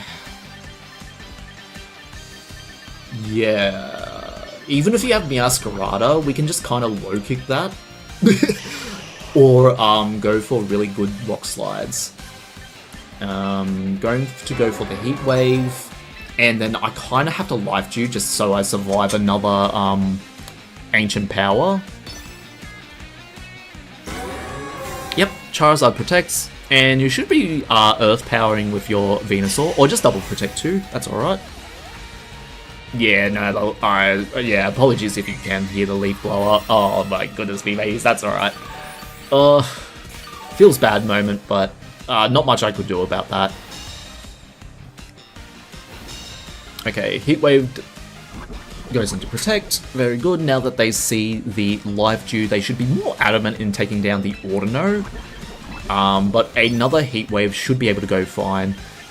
And then you got 2 turns left of Sun anyway. So you're liable to do a double switch here and go for the Armarouge or Audino with like Sludge Bomb again. We should survive barely. Oh, they don't switch. Oh. Oh, okay. Very nice. Heat Wave. Double connects. Venusaur's on 1, so Focus Sash Venusaur, I think. Yeah, Focus Sash Venusaur. Very nice. Heat Wave will miss. Oh, no, my Armarouge Flash Fire. So it gets the Audino pretty well. We survive. And then Sludge Bomb the Armarouge. Okay.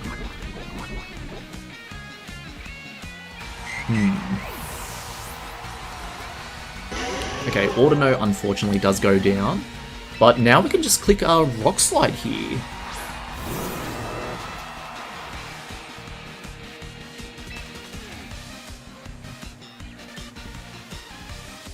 Okay, who's the most problematic between these two? Probably the Venusaur, or the Charizard, really.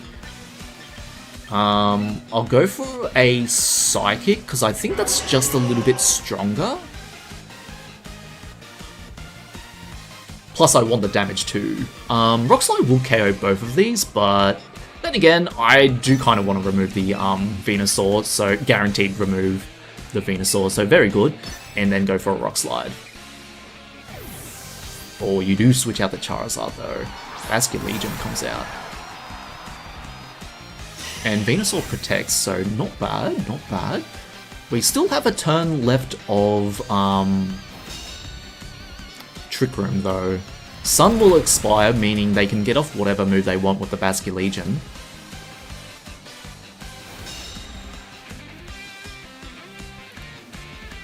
Right. Since it is last turn of Trick Room, I don't think I need it back. Oh, I kind of do, right? I have to protect the Armaroos this turn, and then go for another Rock Slide.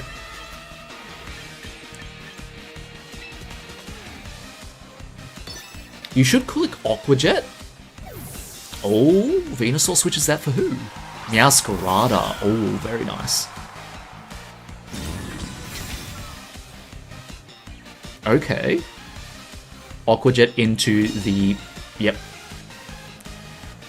And then Rock Slide misses the Meowscarada. Unfortunate.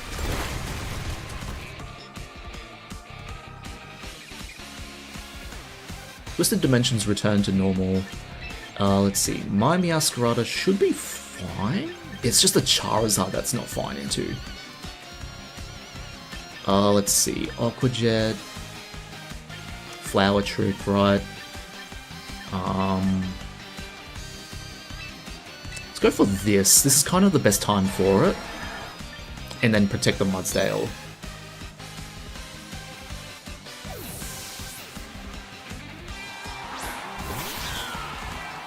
Okay.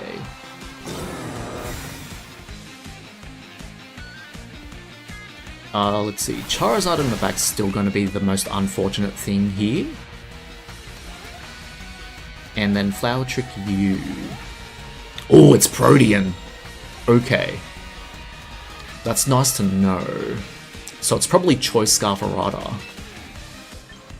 Okay. So you probably want to switch it up then. You definitely want to switch it up.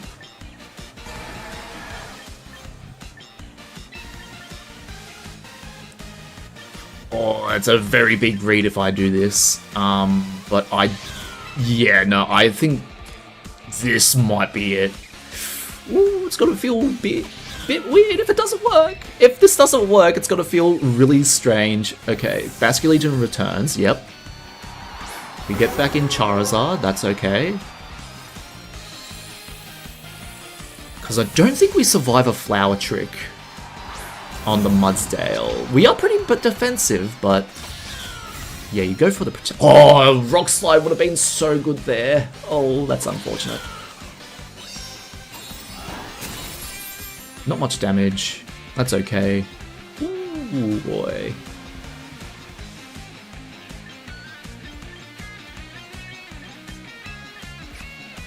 Okay.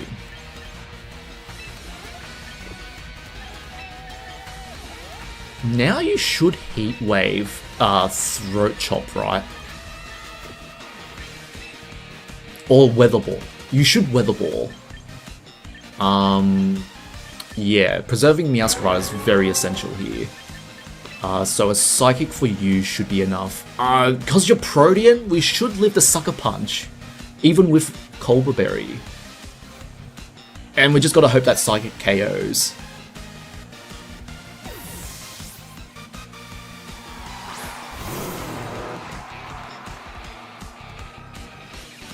Knockoff, yeah. Because you're not you're Protean, we should survive. Yep. Oh, very good. Now, will Psychic KO? Weather Ball's gonna feel atrocious, but Yep. Okay. Hopefully it KOs. Yes! Okay. Now, the only issue is how can we get the Meowscarada to win out the game here? Because Meowscarada is going to just click knock off, and then, yeah. Or still is a really bad situation here. Oh dear. Okay. I think I want Armourouge on the field to join the,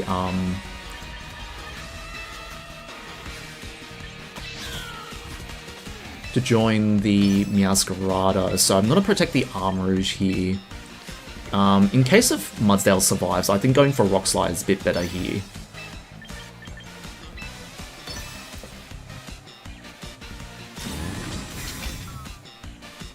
Okay. So it should be another... Oh, okay. And then Flower Trick the... Oh, Triple Axel. That could miss. Oh, it didn't miss though. That's unfortunate. Okay. Ooh, okay. Let's see. Now their priority should be this Meowscarada, right?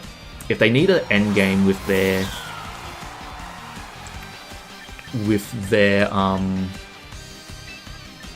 Basculegion, the Meowscarada should be their priority here. They know they can't KO with the Meowscarada, even with Triple Axel, because you're not Protean boosted. So protecting the Meowscarada this turn, and then if you double up into the Meowscarada, I get a Trick Room. That's kind of it, right? But do we need the Trick Room is the question.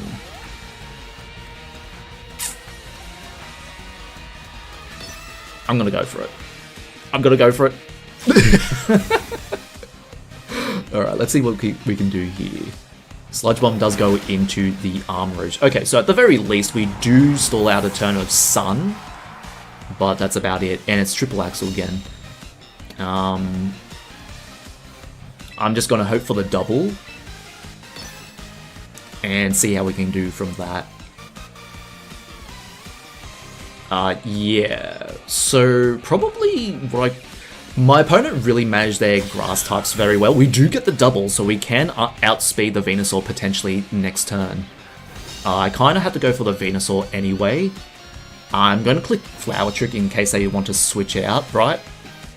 That will just remove the Basculegion in the back.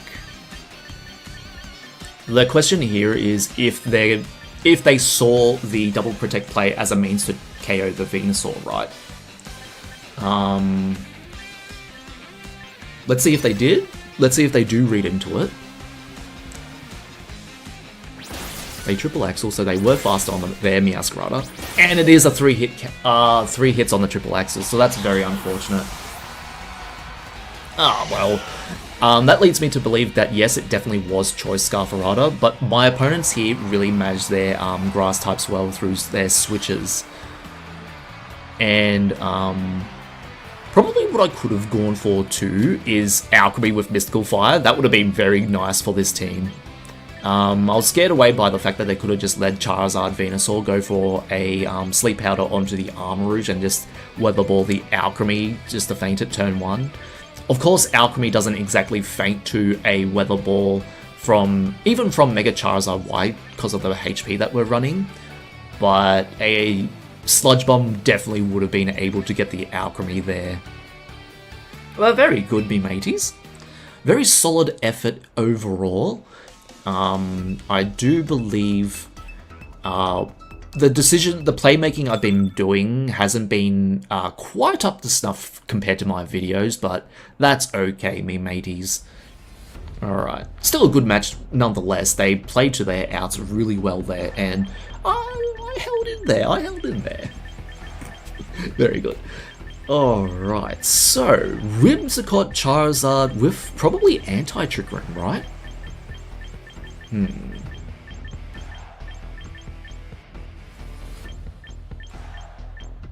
Okay, we gotta respect the Basculegion. Let's see. Do I go for Audino? I'm kind of feeling like just going in Audino Alcremie for this one, but the Charizard is the main problem here. Let's see if we can get away with Audino Mudsdale for this. Have Armor Rouge in the back. Actually, no. I want to try something different. I want to try Primarina into this. Right? Because if they're going to be disabling Trick Room, we do survive a Solar Beam from Mega Charizard Y on Primarina. And then go in with Meowscarada. Perhaps I don't even need the Armor Rouge. I could just substitute it for the Mudsdale, but I'm gonna go with this. Right. Let's see what they can bring into us. Oh, 4 win streak. Oh, very good. Alright. Show me what you got. It is Sylveon Garchomp. Okay. I'm kind of glad that I did leave the Primarina.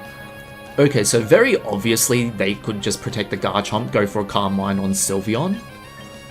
Sylveon is around the same speed tier as Primarina. It's just the Garchomp that we're not liking in this situation. I think I can always just Mega the Audino here. I don't have Mudsdale. So I think relying on Armor Rouge to get the Sylveon would be the play here. Trick Room on Audino, and then Stomping Tantrum, Hyper Voice. I'm gonna go for the Moonblast.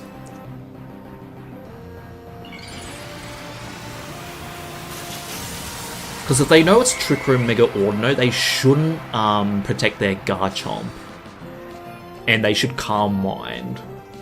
Oh, it's round Garchomps. Oh no, not round Sylveon again. Oh no. We'll survive this one, that's okay.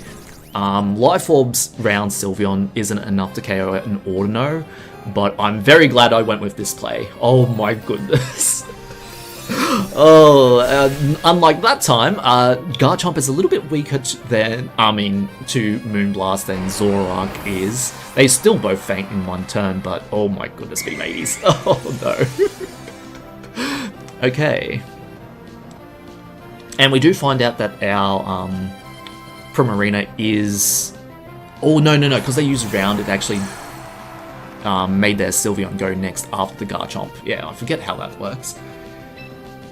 Let's see. Wave Crash or Last Respect seems pretty likely here. Now that you've lost Round, you should switch to Hyper Beam or Hyper Voice. Gonna see which one it is by protecting the Audino. And then I just need damage into this Sylveon now. I think we can just get away with the Basculegion with Meowscarada. But yeah, this Sylveon's the biggest problem on their team now.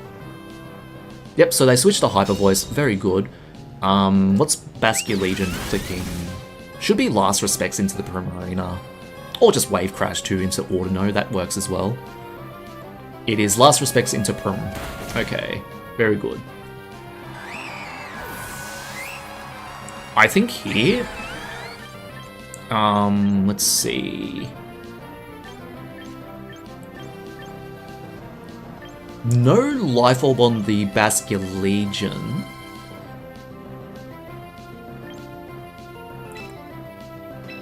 Gonna go with Meowscarada. Okay.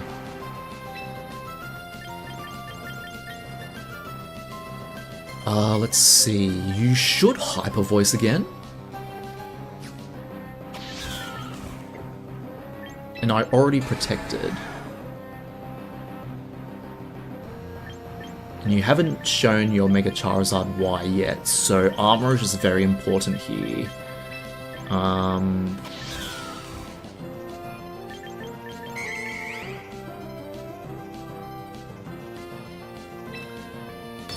Gonna go for the Thunder Gaming, me mateys. And then,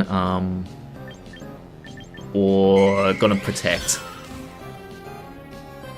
Yep, you do withdraw your Basculegion. That was expected. And it is Charizard, so Armarouge is very much good here. Not taking any damage with the Armarouge is very nice. Thunder unfortunately misses. Oh, that's so unfortunate. Okay. Oh, very unfortunate. Thunder Gaming. Oh no, me mateys, that's alright. We live by the Thunder Gaming, and we die by the Thunder Gaming. At least they do have the Charizard on the field now for Armarouge. Unless if they're, Scorching Sands, we shouldn't worry too much. I think going for a Heat Wave should be fine here.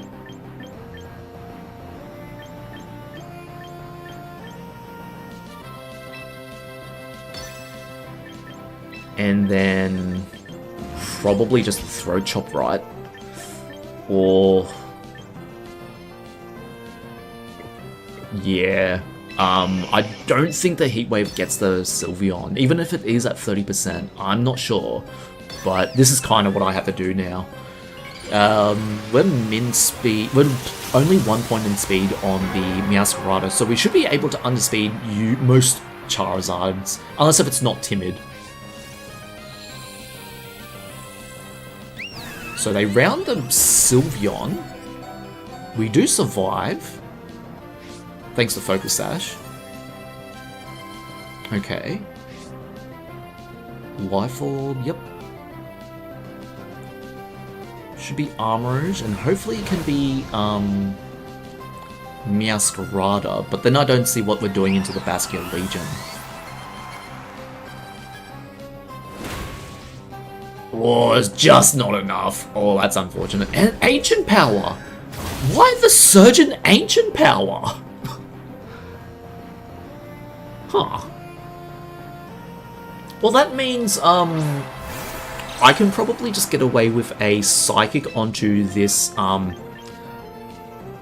Charizard, because they probably might protect it.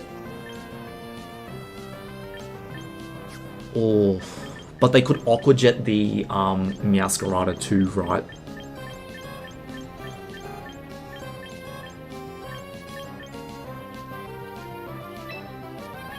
Let's go for this.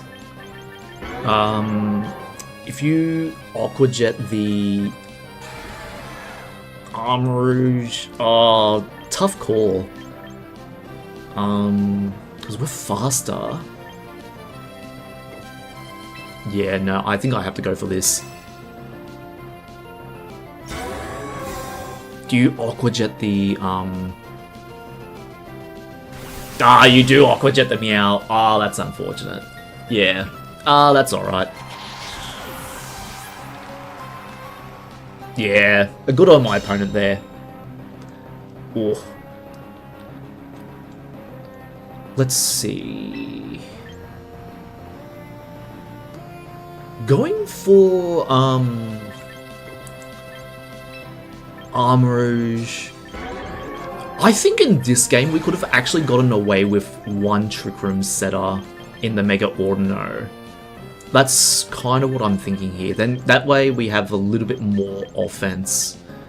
We're just sacrificing the extra Trick Room because we only played for one Trick Room anyway. So I think having 2 Trick Room setters wasn't the ideal here, maybe.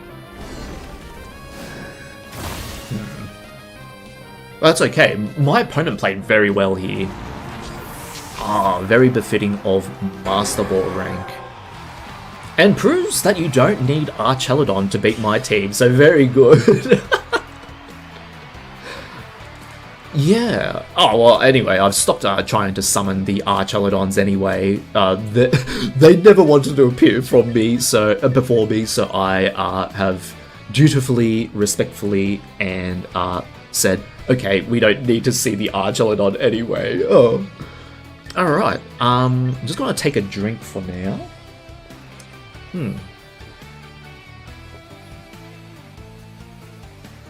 Alright. Yeah, I think if we come across... Because having 2 Trick Room setters is very nice, as we've already established before on this channel. It's just when to use 1 Trick Room setter. And we've also got to respect the fact that they can definitely feint our current Trick Room setter. And as soon as I mentioned the Archaludon, oh no, me mateys. Okay, very good. Alright, so... what I wanted to test out was Audino Primarina.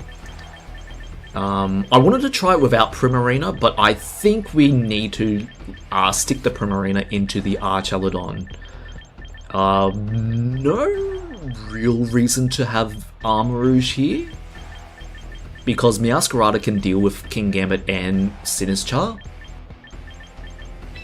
It's just we need to have Alcremie, I think, as well. Because even if we are Pasho Berry, Pelipper and Swampert being able to deal the water... pardon me. Being able to deal the water type damage is just a bit too much for our Mudsdale here. So, in actual fact, maybe what I could do if I were to rebuild this team, maybe Rindo Berry would be a little bit better. Even though I'm up against a water type team here, but... Pasho Berries definitely saved me though against the Basculin Legion, but yeah. It just depends on what matchup we need to go into. So this should be okay. They need to lead Archaludon. Primarina's our best bet into Archaludon, even though we are weak to Electroshot, right? But the point of this matchup is trying to take the trades as good as well as possible. Okay. Sneasler Pelipper. Okay, so they didn't have the leader Archaludon and they recognized that. That's very good from my opponent. In this situation, it depends on whether or not you know that you Audino gets Trick Room. And I think I can get away with a double protect here anyway. Just to avoid the initial fake out seems very nice here. Yeah. And I don't need to Mega the Audino this turn, because you should be clicking either Fake Out or Dire Claw slash Poison Jab onto Primarina. And Coaching doesn't really affect Pelipper, but you might have Swords Dance. So you Fake Out the Primarina. Okay. And go for Tailwind. So you don't know that Audino gets Trick Room. So now you're pretty liable to go for a, I think against you probably just want to remove the Primarina since we have Rain Boost. It feels bad because we have no switch-ins for it. But I think going for a Trick Room and losing the Primarina doesn't feel good here.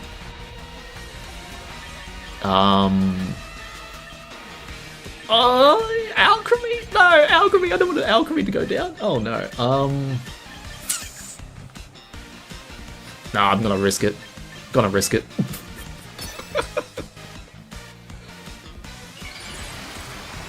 Good on my opponent for leading the Sneasler. Very good.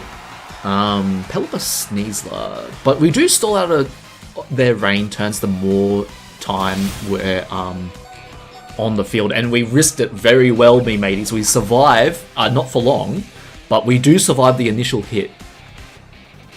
And they do double up into it, but at least we get off the Trick Room. That's kind of the silver lining here. Okay. Oh, goodness gracious me mateys. Alright. Okay, I think we're going to go into Alcremie. Go for the Thunder Gaming. The thing is, I think I need to click Thunder Gaming into the Sneasler, just so that we're not done in by a Poison Jab in this turn. Yeah.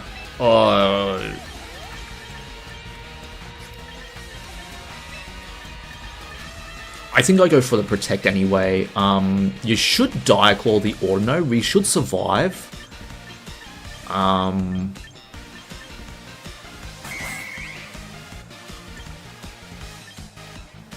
But I kind of want to see how much Dazzling Gleam does into Sneasler too.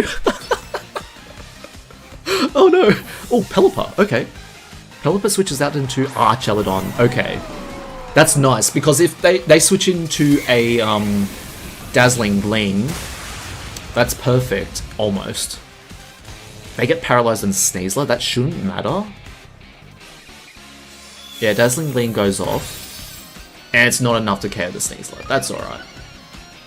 3-hit KO. Do you go for Life Orb in Dire Claw into Alcremie? You do. Okay. Well, that's unfortunate then. Oh, me mateys. Oh, me mateys. I'm just getting creamed here. That's alright. Oh, no. Very good. Okay. Let's see.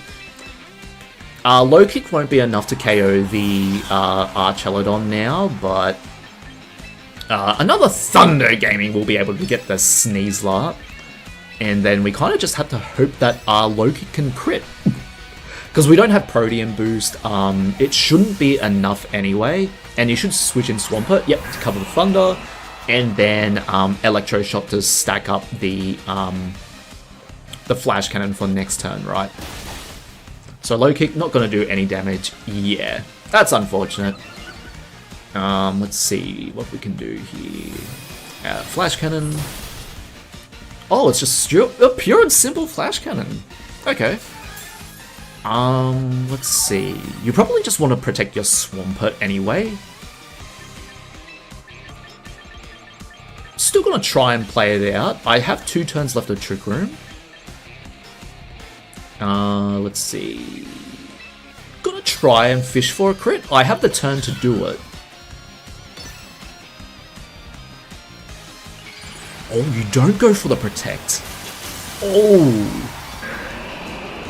Or do you go for Mega Swampert and protect? Sometimes that happens too. You don't press protect on your Swampert! Oh no, me mateys! Oh well, very good, very good. Flash Cannon onto the Meow, and you're probably just clicking Wave Crash onto it, right? Yeah, no critical hit on the Archelodon, that's unfortunate. And Ice Punch too. Or if I went for a Flower Trick into that Mega Swampert, it would have been a different story. Oh, very good, B-Babies. Very nice. I'll let them thank me here. Let's see. Archelodon with Sneasler is a very big problem for my team, and that's kind of the reason why in my last video I kind of said we can probably manage to scrape the 1800s, like just barely with this team, but it'd be a very hard ask after that because we don't really have redirection, nor do we have fake out.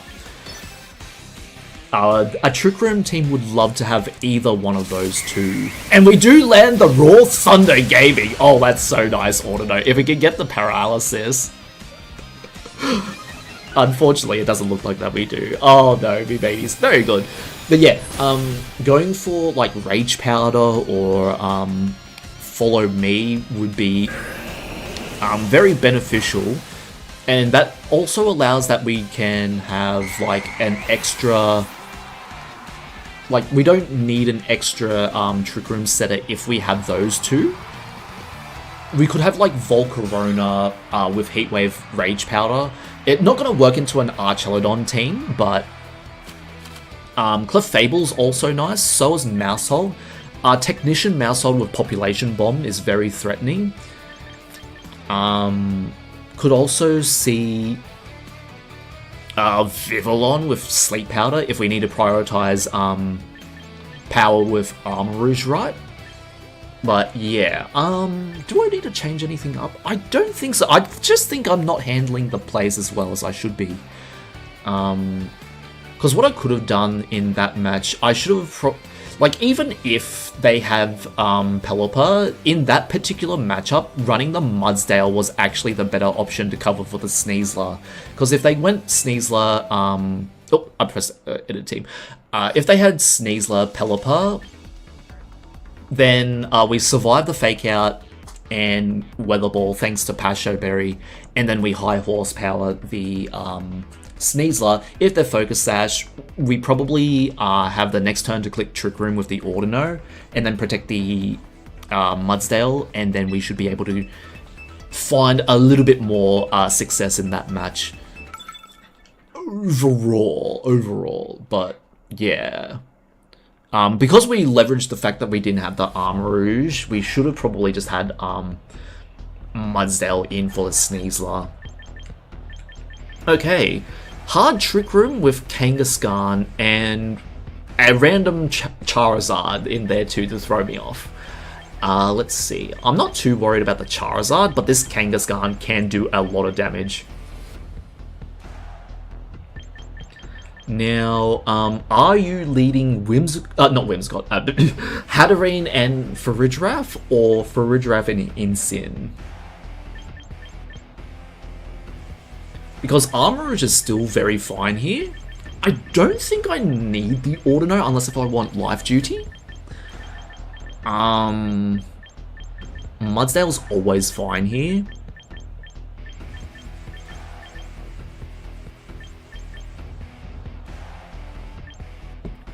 I think I might go Mudsdale Armor Rouge for this. Let's see.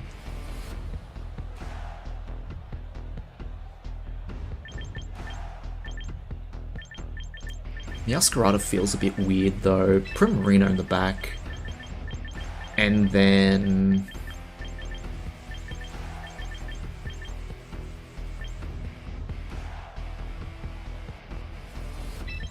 the Alcremie.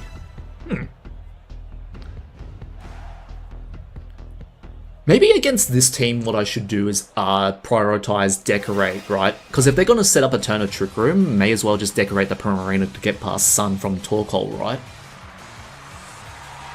Farigiraf and Charizard? Is this, Mega Charizard X Dragon Dance and Helping Hand? Or, like, Psych Up, Farigiraf 2? Baton Pass, Farigiraf. I think to deal with that, I just click Rock Slide here. Unless if they double up into the Mudsdale, they shouldn't get the Mudsdale here. And then... I can probably go for a Psychic. They don't have any means to take out the Armor Rouge. So I'll just go for the Psychic anyway. They withdraw the Farigiraf and go into Incin. So it's definitely something to do with the Charizard. Okay. No Mega Charizard. Oh, never mind. I was about to say no Mega Charizard, but like... okay. Let's see what they go for here.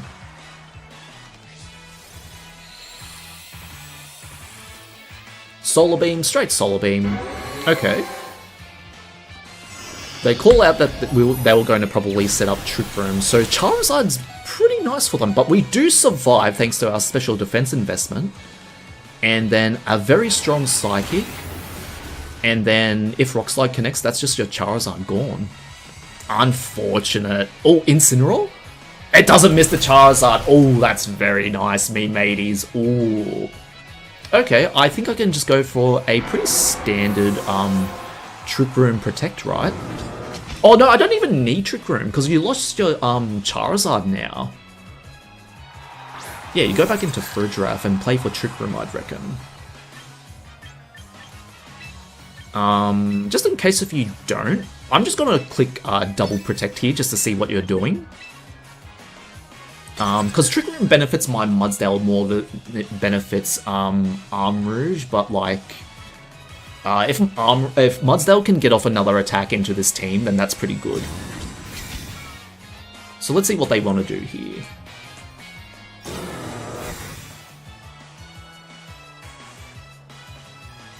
So Fake Out, yep, that's okay. Going into the Armor Rouge. And Psychic. So they're just going pure offense now. Okay. Very good. Let's go for the Primarina.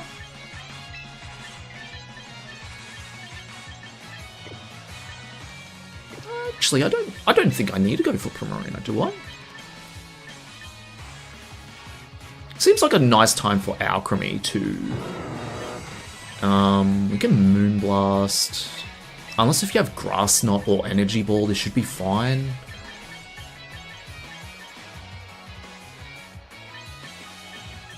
And let's see. Setting up the Trick Room now would be okay.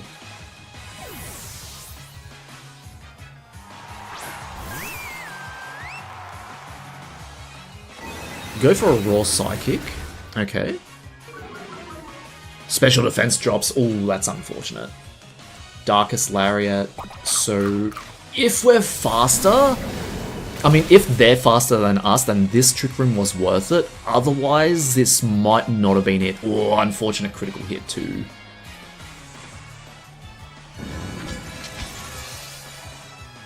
Okay.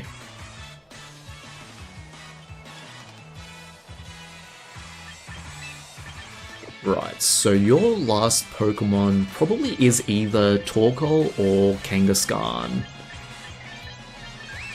I don't think it'd be Hatterene, but that'd be a very nice surprise if it was. Let's go for... Oh, the special defense drop was so unfortunate though. Let's go for the Moonblast into you, and switch into Alcremie here.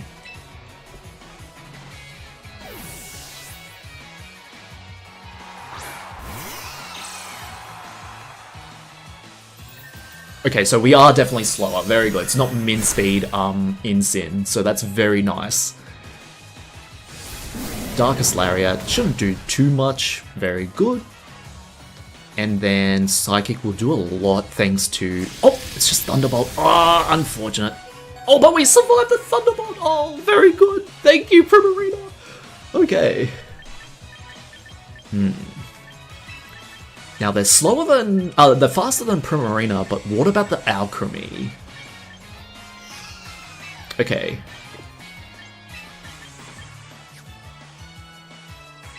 Protect the Primarina this turn. This might seem obvious.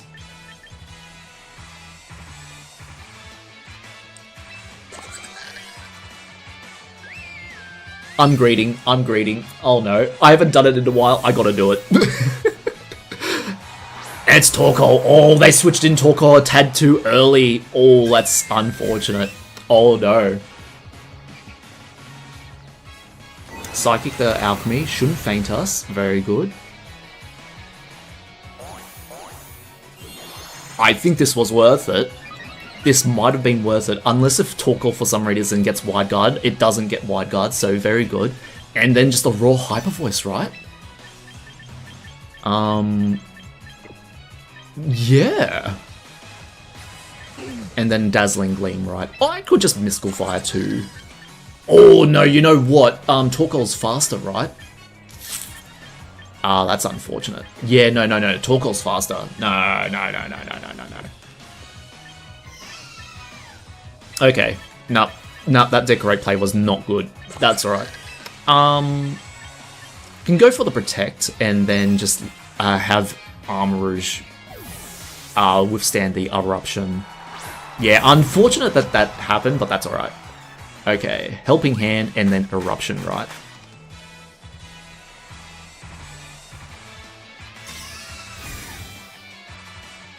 Oh. Yeah, okay, very good. So we get our Heat Wave boosted, so that's very nice for Armarouge. We should be able to survive whatever this Torkoal wants to throw into us, unless if it's Earth Power, and I gotta account for Earth Power. Yeah. Gotta account for Earth Power this turn. And then... let's see, considering that team... For a draft, Primarina's too low. They're gonna set up Sun anyway. This is a very nice line if they decide to Earth Power, but it's gonna risk Primarina going down. Oh, what a switching heavy team. I like it. I don't usually face against teams that switch out a lot. Okay.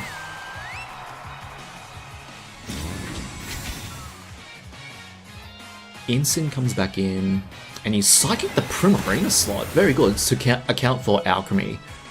I can go into... probably Mudsdale here. Oh, that's gonna be tough. Yeah, no, I think I lost too much HP overall. Okay. Not too bad. I will just go for a Trick Room again. And then we'll hope for the high horsepower onto this Ensign, right? Let's see what I could have done better.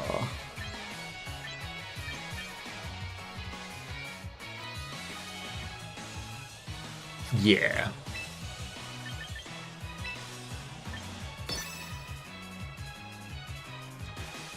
Psychic onto the Mudsdale, very good.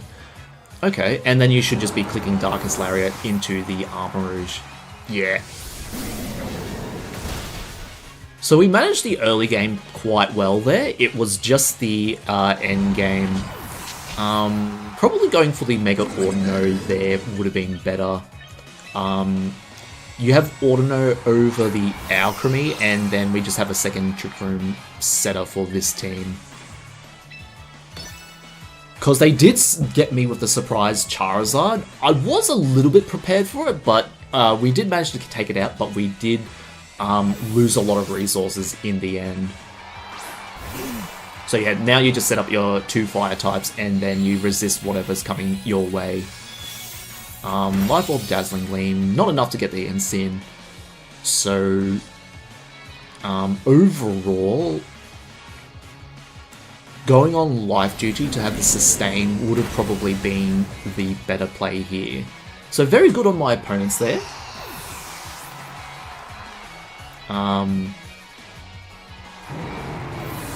Yeah, the switch outs, they're very good switching from my opponent. And I think I didn't manage my Mudsdale's health there very well. So very good. Well, not very good for Mudsdale, but still trying to learn a little bit while playing Pokemon. Alright, let's see. I think I might switch up the strategy a bit. Go for Mega Audino, prioritize Mega Audino, and think of Armor Rouge as what I originally had it in mind as a secondary Trick Room setter. So our offense is usually covering, because we want Mega Audino to be the primary Trick Room setter, and then have Armor Rouge as that nice fire psychic coverage, and if we need to, then we Trick Room with the Armor Rouge. So very good, me mateys. I'll keep on going. And then maybe in the next half an hour, after a half an hour, and we'll go over what a meta Audino team might look like.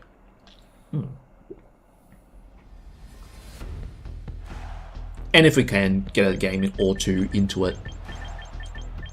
Alright. Mega Sceptile or Mega Altaria? Altaria? I'm not sure. I always pronounce it as Altaria. Because of the anime, right? Let's see. Goldingo is a big threat for my team. But there's not... Only Goldingo and Sneasler's a really big threat here. I think even if the Sceptile's a big problem, I think I can still get away with the Mudsdale, because if you lead the Sceptile and the Ampharos, you're weak into the Mudsdale, so you have to click Leaf Storm and go for a Discharge, right? And that way we still should be able to get up a Trick Room. Alternatively, we could lead the Meowscarada, but it's just the Sneasler that's the biggest problem here.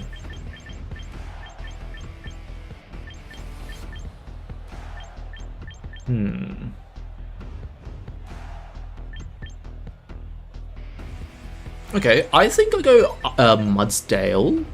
Or no, it is just the Sneasler, but if you lead...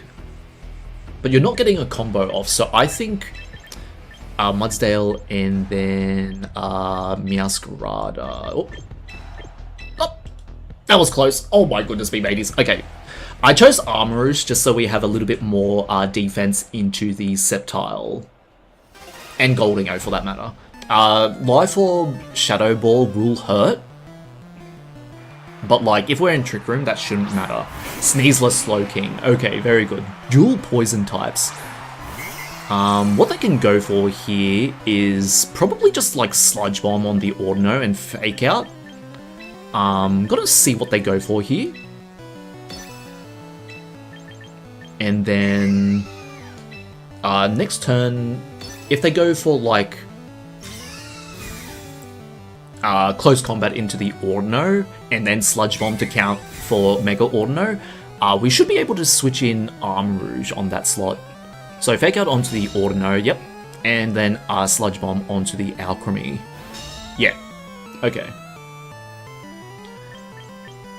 Now you could just double up into the Audino without too much trouble. Hard switching both of my Pokemon out here. Does that work? Close Combat, then Sludge Bomb. That shouldn't be enough.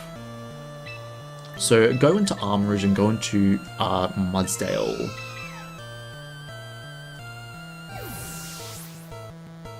Yeah. Because now you just close combat the Audino slot and then double up into it with a Sludge Bomb to remove Trick Room. Yep. Go for the close combat and then Sludge Bomb. You Poison touched the Armourouge, so that's unfortunate. And you still Sludge Bombed the Mudsdale. Okay, so I could have gotten away with just Mega Evolving there. Okay. I still think I'd go for the Trick Room.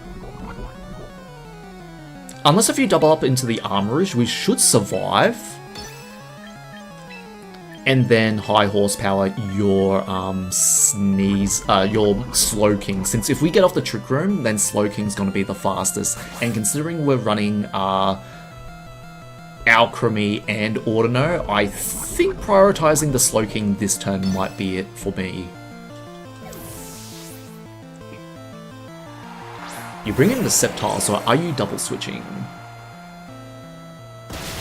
You're not double switching, so very good. That is just a lot of damage into the Slowking. Hey, Diego, it's not too bad here, not too bad. We've had a few losses overall, but I'm still going strong. It's just a matter, like, I haven't been doing my plays as well as I should have. That's more so, like, every so often I like getting experimental, then we usually just fall over a cliff or something.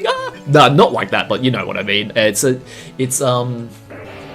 We make bad plays, but, like, we're kind of understanding why we're making them. We're seeing what the fallout could be from some of the decisions I've been making, and it's been overall a fun experience to try and get Mega Audino working in the high 1700s. Unfortunately, we've dropped below 1700, but that's okay. We're going to go for a Protect on the Armourouge, and then hopefully we can get off the High Horsepower into Slowking. Because you should Leaf Storm or like Dragon Dance. Yeah, always stronger than Mega Audino, me matey. Yeah, very good. Okay, so Slowking should be slower. That's the problem. Or you Detect with the Sceptile. Okay. And we are slower with Mudsdale, so Slowking goes down. That's very nice. Yeah, I'm glad I targeted the Slowking. Yeah. Alright. Armourouge probably needs to switch out here. I think Armourouge... Either that or we can go for the Sneasler, but I think I want to prioritize Armourouge's safety this turn and go for the Audino. Because they're not going to click Close Combat into an Armourouge. I don't think so anyway. What they would do here, they should probably go for the Mudsdale with Sceptile and then protect their Sneasler. But since it's Mudsdale's last turn, I can't really do anything about that, so I have to high horsepower the Sneasler in this situation.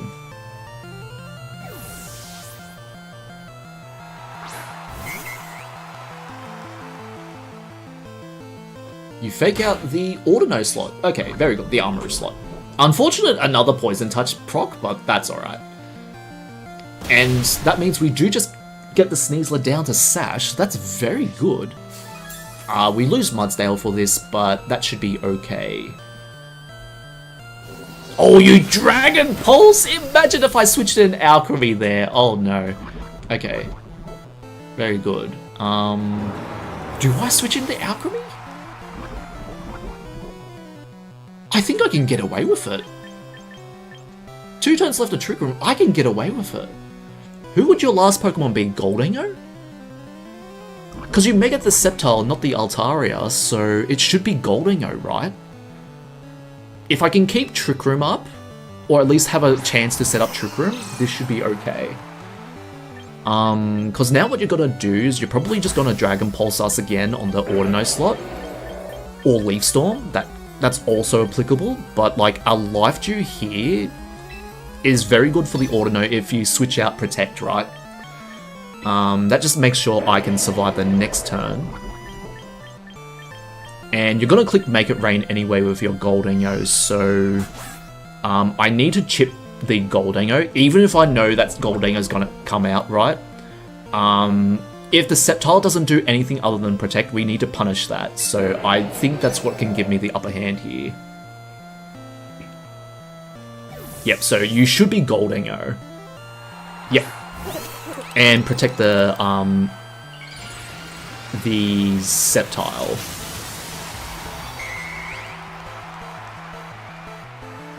Okay.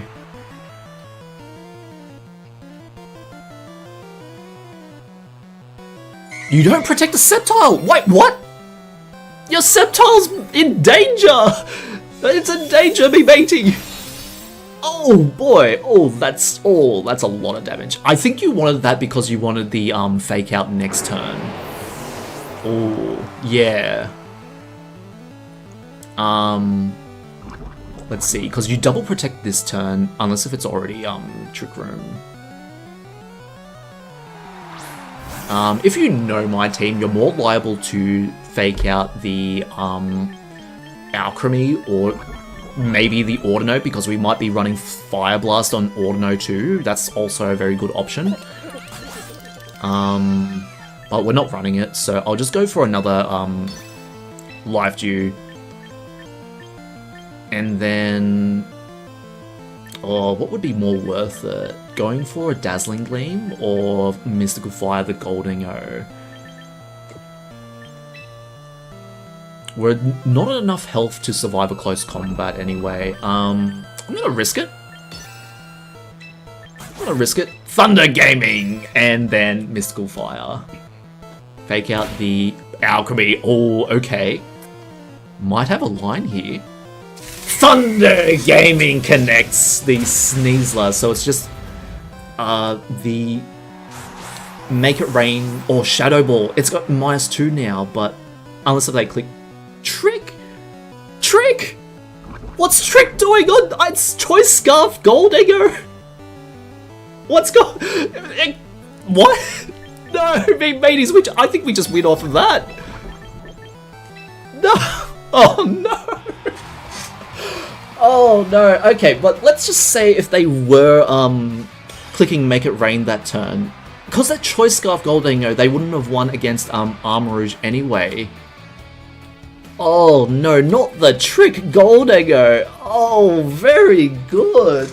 Let's go Mega Audino! Oh, very good. Oh my goodness, the Thunder Gaming prevails this time round, me mateys. That's a 70% chance to hit, so very good.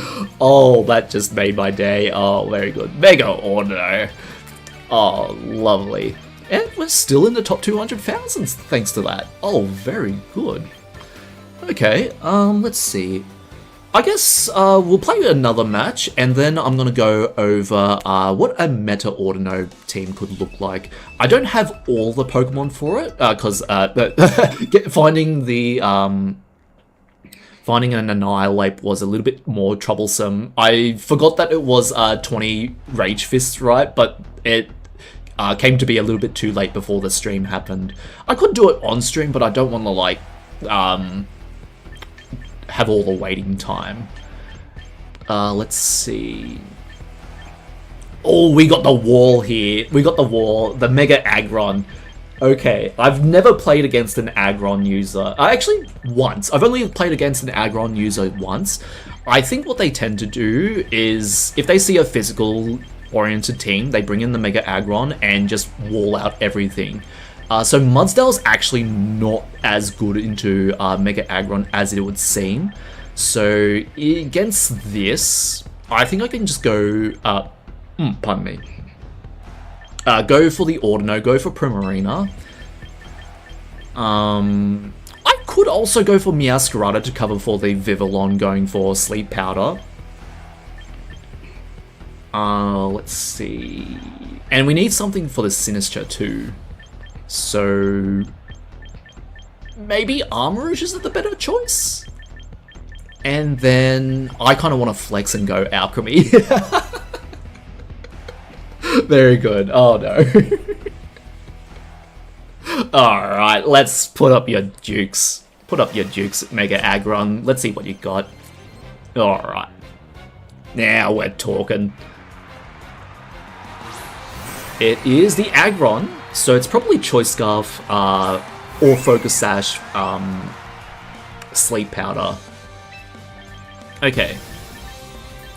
Heavy Slam into Primarina shouldn't faint it, but if you're going for Iron Defense, that's not particularly great in the long run, because Meowscarada, Armarouge, or, well, my team doesn't really care about fighting type coverage, so just going for a Trick Room and Moonblasting this Vivillon should be okay. Hyper Voice too. Yeah, Hyper Voice is probably safer in the long run, just to cover for the fact that it might be Focus Sash. So, Mega the Aggron, yep. And then you should be clicking Sleep Powder into one of my Pokemon here. It should be the Audino, since you don't want Trick Room. Unless if you're Min Speed Mega Aggron, that could be a way out of that, but... yes, I know I'm Megaing the Audino in front of an Aggron. Yes, that's okay. Oh, you Sleep Powder the other one. Okay. Do you go for the Heavy Slam into the Audino? I think we should be able to survive. I want to test out the defenses anyway. Iron Defense. Iron Defense, Body Press. Still won't do that much damage overall, but Mega Aggron does have enough defense to make it work though. Oh, and we wake up with Audino anyway. Me mateys. Oh no. Thank you, Audino. Alright, because of that, I can just go for a Thunder Gaming onto the Vivillon. And then, Hyper Voice? Hyper Voice. Who wants to use Metamons anyway? Haha, use a full 5th gen team with Mega Audino. Set one King Gambit named Bishop 2.0. Yeah! Oh, the full, do you also have Mega Scolipede on your team? Oh, Vivillon avoids the Thunder. That's unfortunate. Oh, that's alright. Scolipede, and I wish they had, Jellicent in the game. Because Jellicent would be a very nice addition for a 5th generation team as well. Oh, at least in my opinion. I really like the male Jellicent because it kind of looks like the Pringles dude. You know what I mean? Alright, since we're slept on the Audino, we'll just use the turn of Protect, and then another Hyper Voice should be able to do pretty decently. Because we're just trying to avoid the Sleep Powder, and that's all I want here. Body Press into the Audino does a lot because it is Iron Defense. And Mega Aggron being this wall, right? Okay, does 61. Right. Okay. If I can get off the life dew this turn, that's good. If I can't, unfortunate, but not the end of the world. Considering the rest of your team, Alcremie can handle pretty much not everything, but like Alcremie and Armor should be enough. It's just the Azumarill I'm a little bit worried about. Let's see, and another Hyper Voice should be able to do it. But I suspect you might want to switch out your Vivillon, so Moonblast should be okay into it. Yeah, very good. Very good, B-Babies. Now we're starting to get into it. So it's Sinistcha, yep. Very standard Mega Aggron, or Protect the King, right? Audino wakes up, so we survive another body press by a critical hit. Oh, that's so nice, B-Babies. Oh, that's very nice. No critical hit? No critical hit. Audino lives to see another day. And then Moonblast for this Sinistcha. And now that we know your Vivillon in the back, all your other offense is very strong into my team, all things considered, right? Ironhead will go well into Alcremie.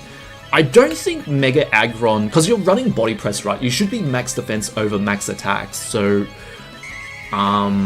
either that max attack and with Iron Defense, right?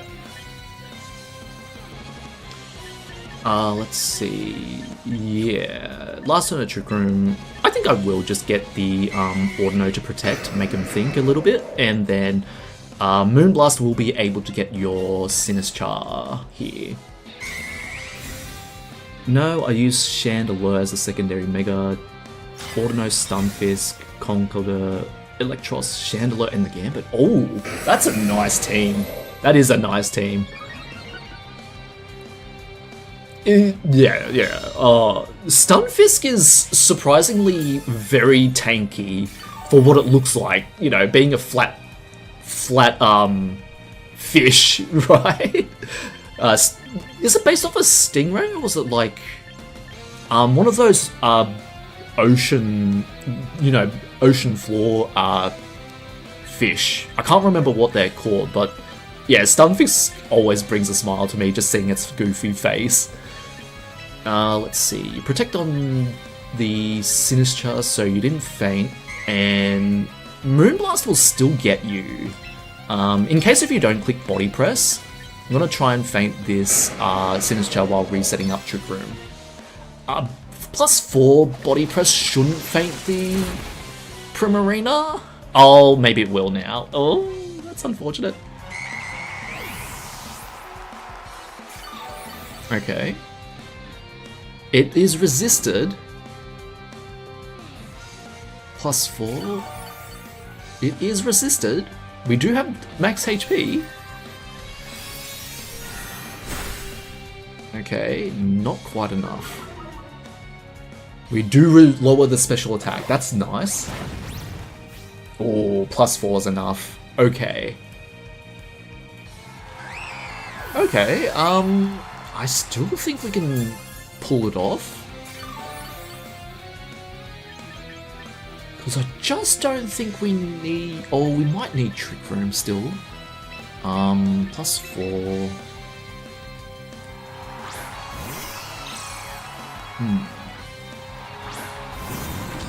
Let's see. Okay.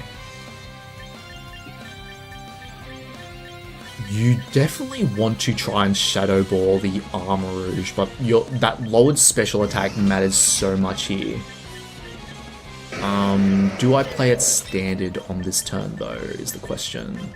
I think I do. I think I play it standard. Go for Trick Room. And if I can remove this Sinistcha, that'd be nice. Let's see.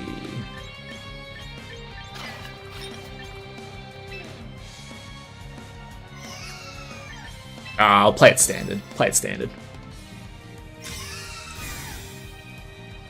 Okay. Oh, it's just Rage Powder. Oh, very good. Okay, now do we survive a +4 Body Press? We do. Okay. Now, the only question is the Armarouge slower than the Aggron? Because we're always going to be slower than the Sinistcha, but it's just the Aggron that we need to underspeed here. And I'm going to have to bank all my hopes onto that fact. And then we just need to Mystical Fire the Aggron too, because I don't think a Raw Heat Wave is enough to KO an Aggron. Yep. So Mystical Fire will go into the Sinistcha because of that, but then a single... Oh, we're slow! They're slower! Oh, that's unfortunate. I should have just clicked Heat Wave last turn. Oh, that's unfortunate. I think that was because I ran Modest on my Armarouge instead of Quiet Nature. Oh, that's so unfortunate. So Heat Wave and then Mystical Fire last turn would have done it. On the plus side, Alcremie can sort of deal with it. They can't really deal with it. Okay, no. We do get to end it off with Alcremie, so I will just see how much a Mystical Fire does if they don't fake out us, but yeah. Yep, they fake out, and then probably just another body press, right? Heavy Slam. Let's see how much it does. Should be an Oko, right, from that range? Yeah. Okay, very good. Alright. Let's see.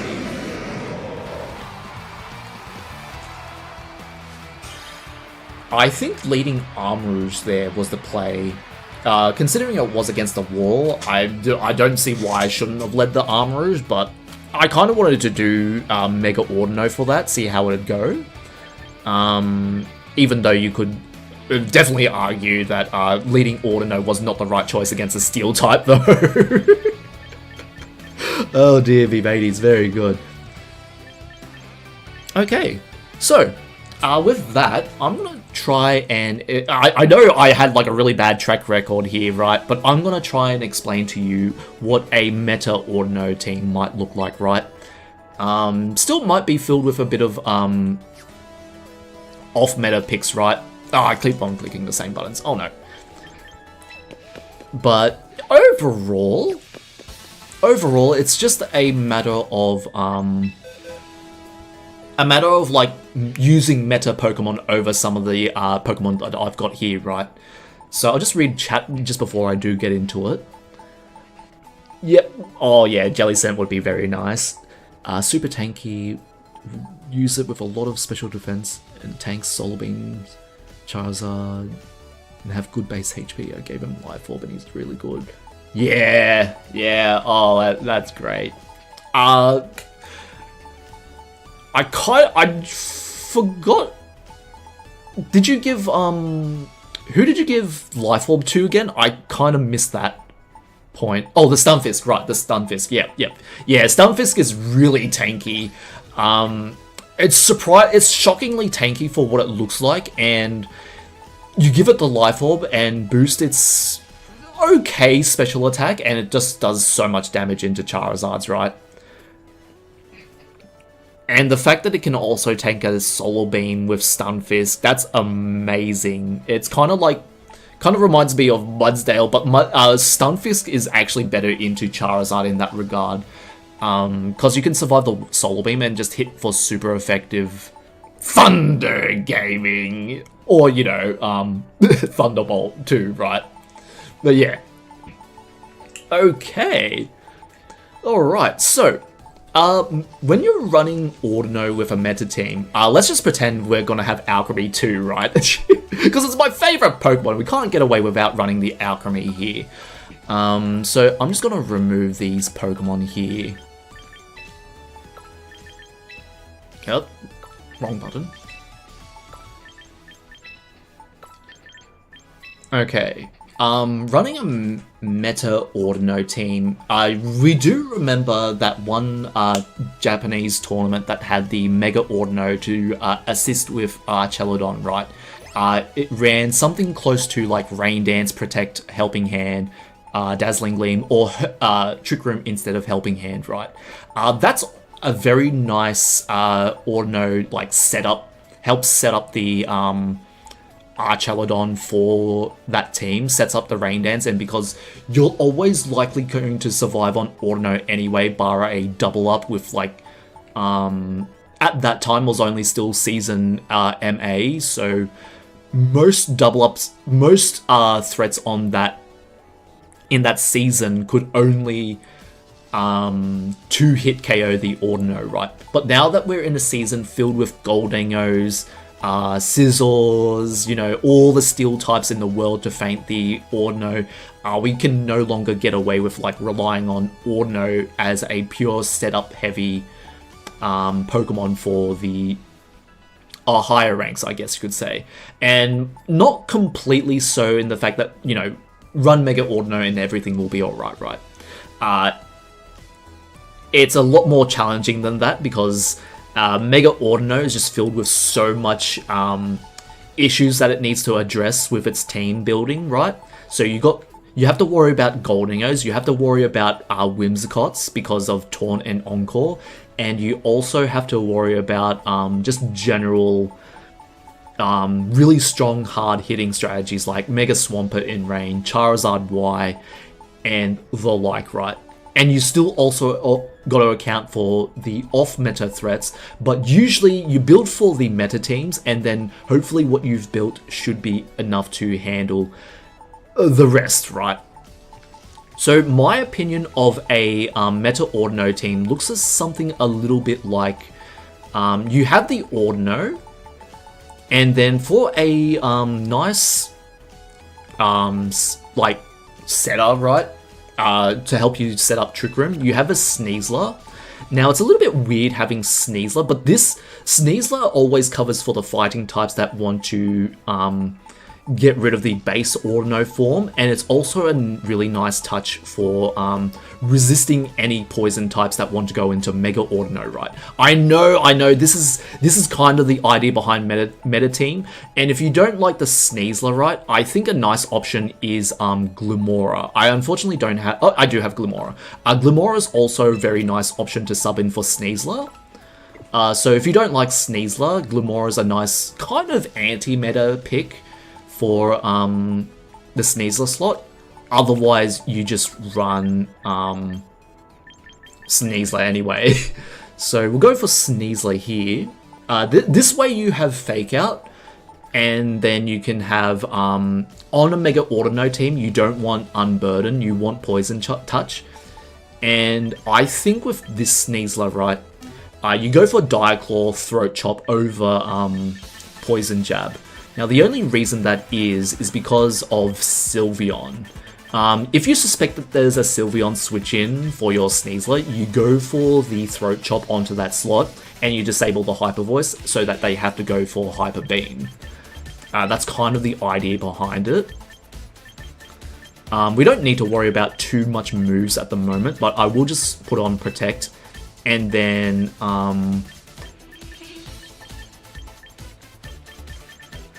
there's a really interesting strategy you could also do with Sneasler too. You could run Upper Hand instead of Close Combat. This is just to make sure that you're not getting done in by Incineroars. However, because you're running Mega Audino, you might need to build max speed Sneasler so you can outspeed other Sneaslers so that they don't fake out your Audino, right? So it's not too bad running Upper Hand, but maybe you could get away with Close Combat if you need the damage, but I think Upper Hand can work pretty well because Sneasler's job is either to go for Fake Out, right, or you can Upper Hand their Fake Out users. It's just depending on what you see, what you feel is more applicable to run. But because they're both the same speed priority, I think it's always worth running Fake Out, right? Not having fighting coverage kind of doesn't make sense, right? But Throat Chop is very nice for the Sylveon matchup because what Mega Audino doesn't really like Sylveon in the fact that it can just set up in front of it. But you have Dire Claw to deal with like turn 1 Sylveon, right? That's kind of the idea behind it. The fighting coverage, let's see, what does the fighting coverage really matter into? Incineroars, right? That's kind of it. But we don't... I think it's not worth running Fake Out at this stage. Let's build up the rest of our Pokemon and see what we can do, right? So for now, I'm just going to go with this. We're not going to worry about, like, EVs just yet. I have enough VP to just be doing this at the moment. So if you're building up your team, you want to do this in Showdown first, right? Always do your team building in Showdown. Don't be like me and waste all your VP. So we'll stick with this for now. And go for Sneasler. Okay. Now we have Sneasler, and I think you already guessed it. We need a Steel type for this team. Steel types for Mega Audino is very valuable, considering a lot of threats to Mega Audino is literally just Sneasler. So Goldingo, as unfortunate as it sounds, Goldingo is the best option for Sneasler. We're gonna just permanently recruit this Goldingo here. And then really any Goldingo set will do. Make It Rain, Shadow Ball, Nasty Plot, whichever Goldingo set you choose, that should be okay. The only set that you don't want to choose for Goldingo is literally that Choice Scarf option, right? Because, yes, you can trick away the Choice Scarf, but, like, the only reason why you'd want to trick Choice Scarf is to disable certain Pokemon like Whimsicott or Grimmsnarl, right? And for me, I personally prefer just Make It Rain, even if it does lower you to -2. I think that's still manageable in the long run, considering what Goldingo wants to take down. You don't even need to Make It Rain turn 1. You can just go for like a Shadow Ball into whatever you need to. The only issue is of course the Charizard, right? Gets both the Sneasler and the Goldingo. Sneasler with Air Slash and Goldingo with any fire type move, right? Especially under Sun.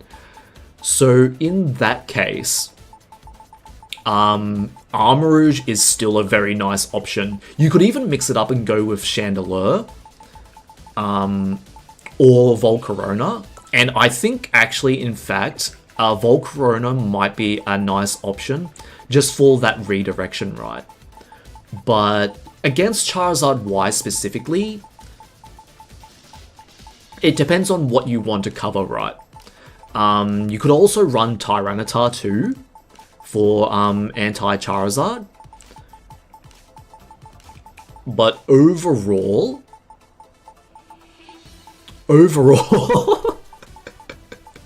see, it's...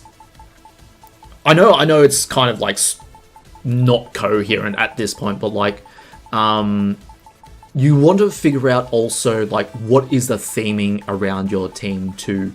And you're going for Mega Audino and Trick Room, but you're also relying on the fact that you have you have Goldingo and Sneasler. So what I could probably see here, you can go for Goldingo, or you can go for Archelodon to cover for Charizard. And for now, I'll stick with my Goldingo example. So for Charizard, you probably want to run T-Tar. T-Tar just makes a little bit more sense when trying to account for the Weather Wars, right? You get rid of most problems that your team goes up against, and Sneasler can take down other T-Tars, and Goldingo also can do the same job, right? And then for water types, right? Primarina can be handled by Sneasler, as you've seen on this channel before, right?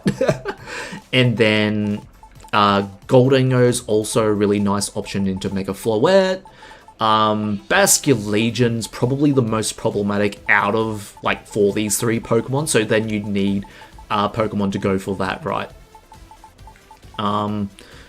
You could run Pasho Berry on T-Tar to get past Wave Crash, right? Because they're not going to click Last Respects on T-Tar because of a Dark typing. Pasho Berry, T-Tar could be nice, but then you kind of just leave yourself open for the grass types, right?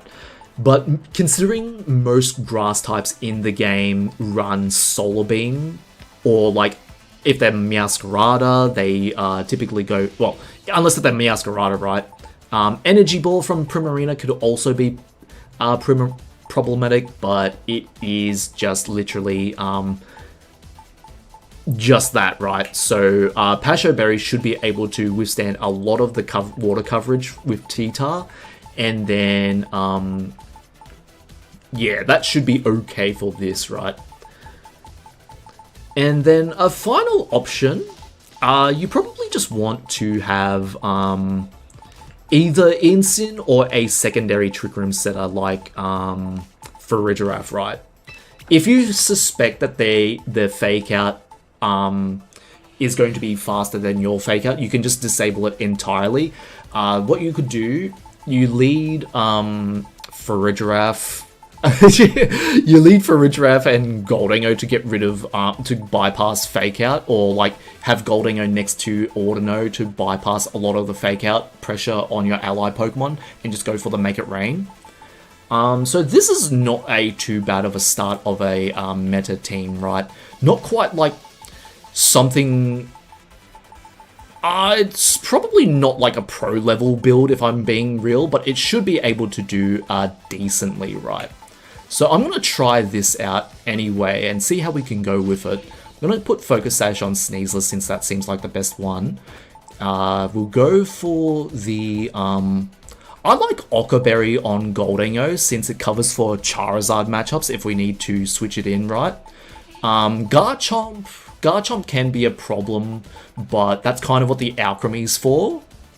And then we have T-Tar. We'll go with the Pasho Berry on the T-Tar and have Farigiraf. Farigiraf can have Citrus Berry. That's also a nice option. And then the moves that you'd want to run are Fake Out with Sneasler, Diaclaw, and probably a fighting move or Throat Chop just for mitigating those Sylveons. Make It Rain, Shadow Ball, Protect, and then your choice between Nasty Plot or Recover. It just depends on what you want to feel around with Goldingo. Then for T-Tar, it's a pretty standard set with Rock Slide. You want Protect, and then maybe you go for the Crunch, or I think T-Tar gets Throat Chop too. Let me just check. Knockoff would also be a really good play too, but considering the megas that you want to account for, Crunch is just a little bit better. Have to go, sorry, can't stay more, but almost 1 AM. Okay, no worries. See you later, me mateys. Glad to see you come around, and thank you for stopping by. Oh, I worded that pretty wrong, but that's alright. Yeah, thank you for stopping by, me matey. No worries. Have a good night, or good morning, technically, but yeah, very good, me matey. Alright. Yeah, Knockoff is always pretty good, but like, considering this T-Tar, you want Crunch here. And then, because we already have fighting coverage, if you're running the Sneasler, unless if we take off the Throat Chop, we can go for D-Dance if we need to be out of Trick Room, right? That'd be pretty nice, or even just Curse if we want to stay in Trick Room. Considering this team doesn't have it has a secondary Trick Room setter, Curse would be very nice to set up with. But yeah, Curse over Low Kick would definitely be the better thing here. Okay, now let's go over. I mean, Farigiraf is pretty standard. You just run either your choice between Twin Beam or Psychic. Even Psyshock could be very nice, and then Trick Room, Protect, and your choice between Roar or Helping Hand. Okay, so that's kind of like a a general Audino team. Now, if you wanted to substitute Sneasler for Glimmora, right, you wouldn't have T-Tar in this composition, and you'd probably have T-Tar over for something like Sinistcha, right? So that's what I'll just quickly switch in here. And so this would cover the same bases that T-Tar would like to handle, but you're lacking the dark coverage that you have into other ghost types, right? So if you're facing off a Goldingo, it's probably better to bring in the Farigiraf in this sort of situation, and then have Glimmora to tank all those poison type damage. And then for the steel types, you'd probably just rely on Goldingo, right? And in this case, if you're running Goldingo like this, you know, in a Glimmora team with Sinistcha, you definitely want the Ghost Resist Berry on your Goldingo. Because without the Ghost Resist, you just lose a lot of the Goldingo matchups. And then, the worst thing that could happen is literally Goldingo Charizard, but you're running Focus Sash on Glimmora. If you protect turn 1, go for the Trick Room. If they don't feint the Audino, then you can still feint the Charizard next turn, or force the Charizard to switch right. And then you could probably go for like Earth Power on the Goldingo. Okay, I'm just trying to find the berry for a moment. Do forgive me, me mateys. Okay. Tenga, Sugar, Kasib, Ghost Berry. There we go. And then, of course, you want the Focus Sash on the Glimmora. And then Sinistcha can take the Occa Berry.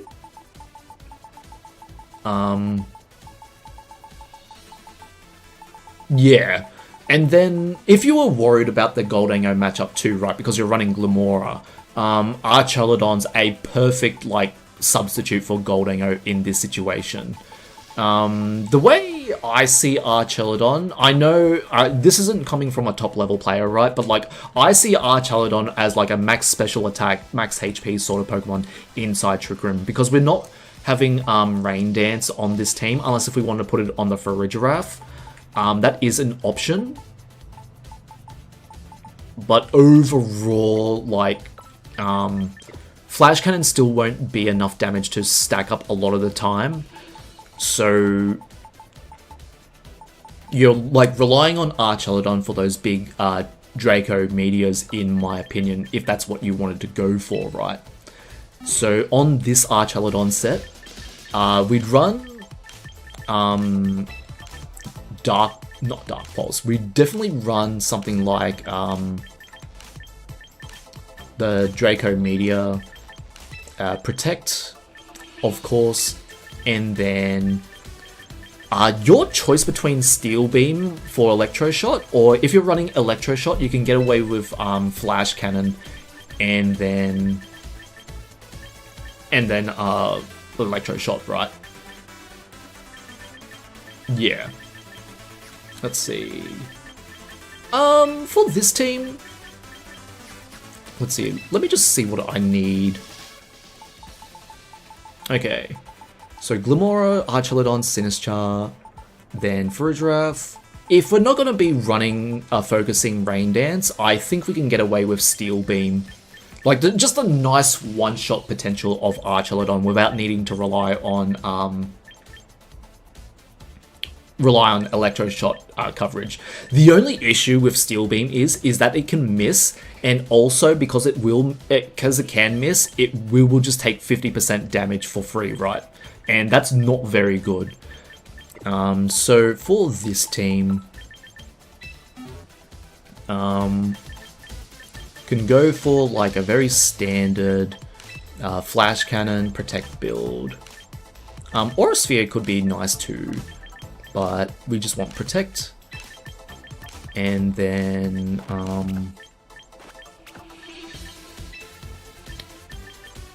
Draco Meteor. And then for this team, Flash Cannon. Pretty standard overall. We're not going to be running the Electro Shot because we don't have Rain Dance. so Aura Sphere is a nice coverage option. And then on this Archelodon set, we just run max HP.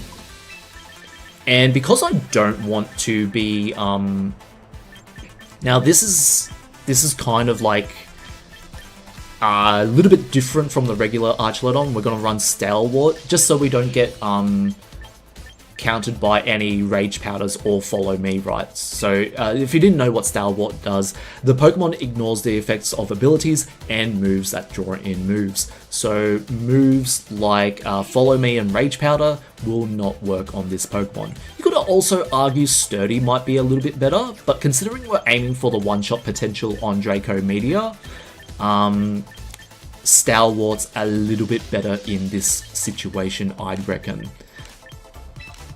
Still, this is all just my opinion of what a Meta Audino team looks like, and it's still really a first pass on it too. I've just been kind of thinking about these two teams over the past week, and it's still by no means like a final thing that would likely get you you wouldn't see this winning the tournament, right? Unless it was a very small tournament. But it will still be a very nice contender, all things considered. Because you have redirection, you have 2 Trick Room setters, and you have the potential to take advantage of passive plays with Decorate Alcremie. Okay, and for Archelodon, Discharge and Earthquake combos with Rotom are fairly common. So I think Sugarberry is nice, or you could get away with White Herb too, considering you are going for the Draco Meteors, right? Yeah, so this is probably what I could see as like a sort of like a meta team for Audino. You're relying on Audino to be that setup Trick Room heavy Pokemon to set up the rest of your Pokemon, so you can run a little bit more bulk on Glimmora, Archelodon. You don't even have to worry about like putting in the defenses. You don't run 2-speed on Archelodon. I just kind of left it like that. Then you run Sinistcha without Trick Room. This Sinistcha in particular would be an offensively oriented Trick Room. Not Trick Room. Offensively oriented Sinistcha with the Ghost coverage. And then Marchagacha for some of those water types that like to threaten the Glimmora, right? So what I'm going to do, I'm just going to set up my Pokemon here, and then I'll be able to talk a little bit more on the fact. Okay, so we don't want Trick Room, we want Protect on you. So we already have 2 Trick Room setters. We need Rage Powder if we want to have Redirection. And then Marchagacha and Shadow Ball should be fine.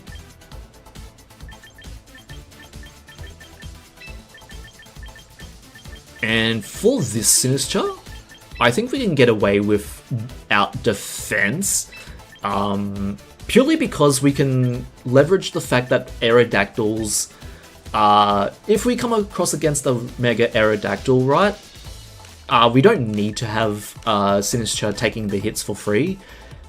It just depends on who Mega Aerodactyl's partner is, or Aerodactyl for that matter. Because Aerodactyl Charizard's still a really good lead into Sinistcha. So we could get away with something like Archelodon to cover for that fact, right? And we run all that attack, cover for our special defenses, since that's what we're likely going to be facing off with the Sinistcha. Yeah. Sassy, yes, Sassy should be okay.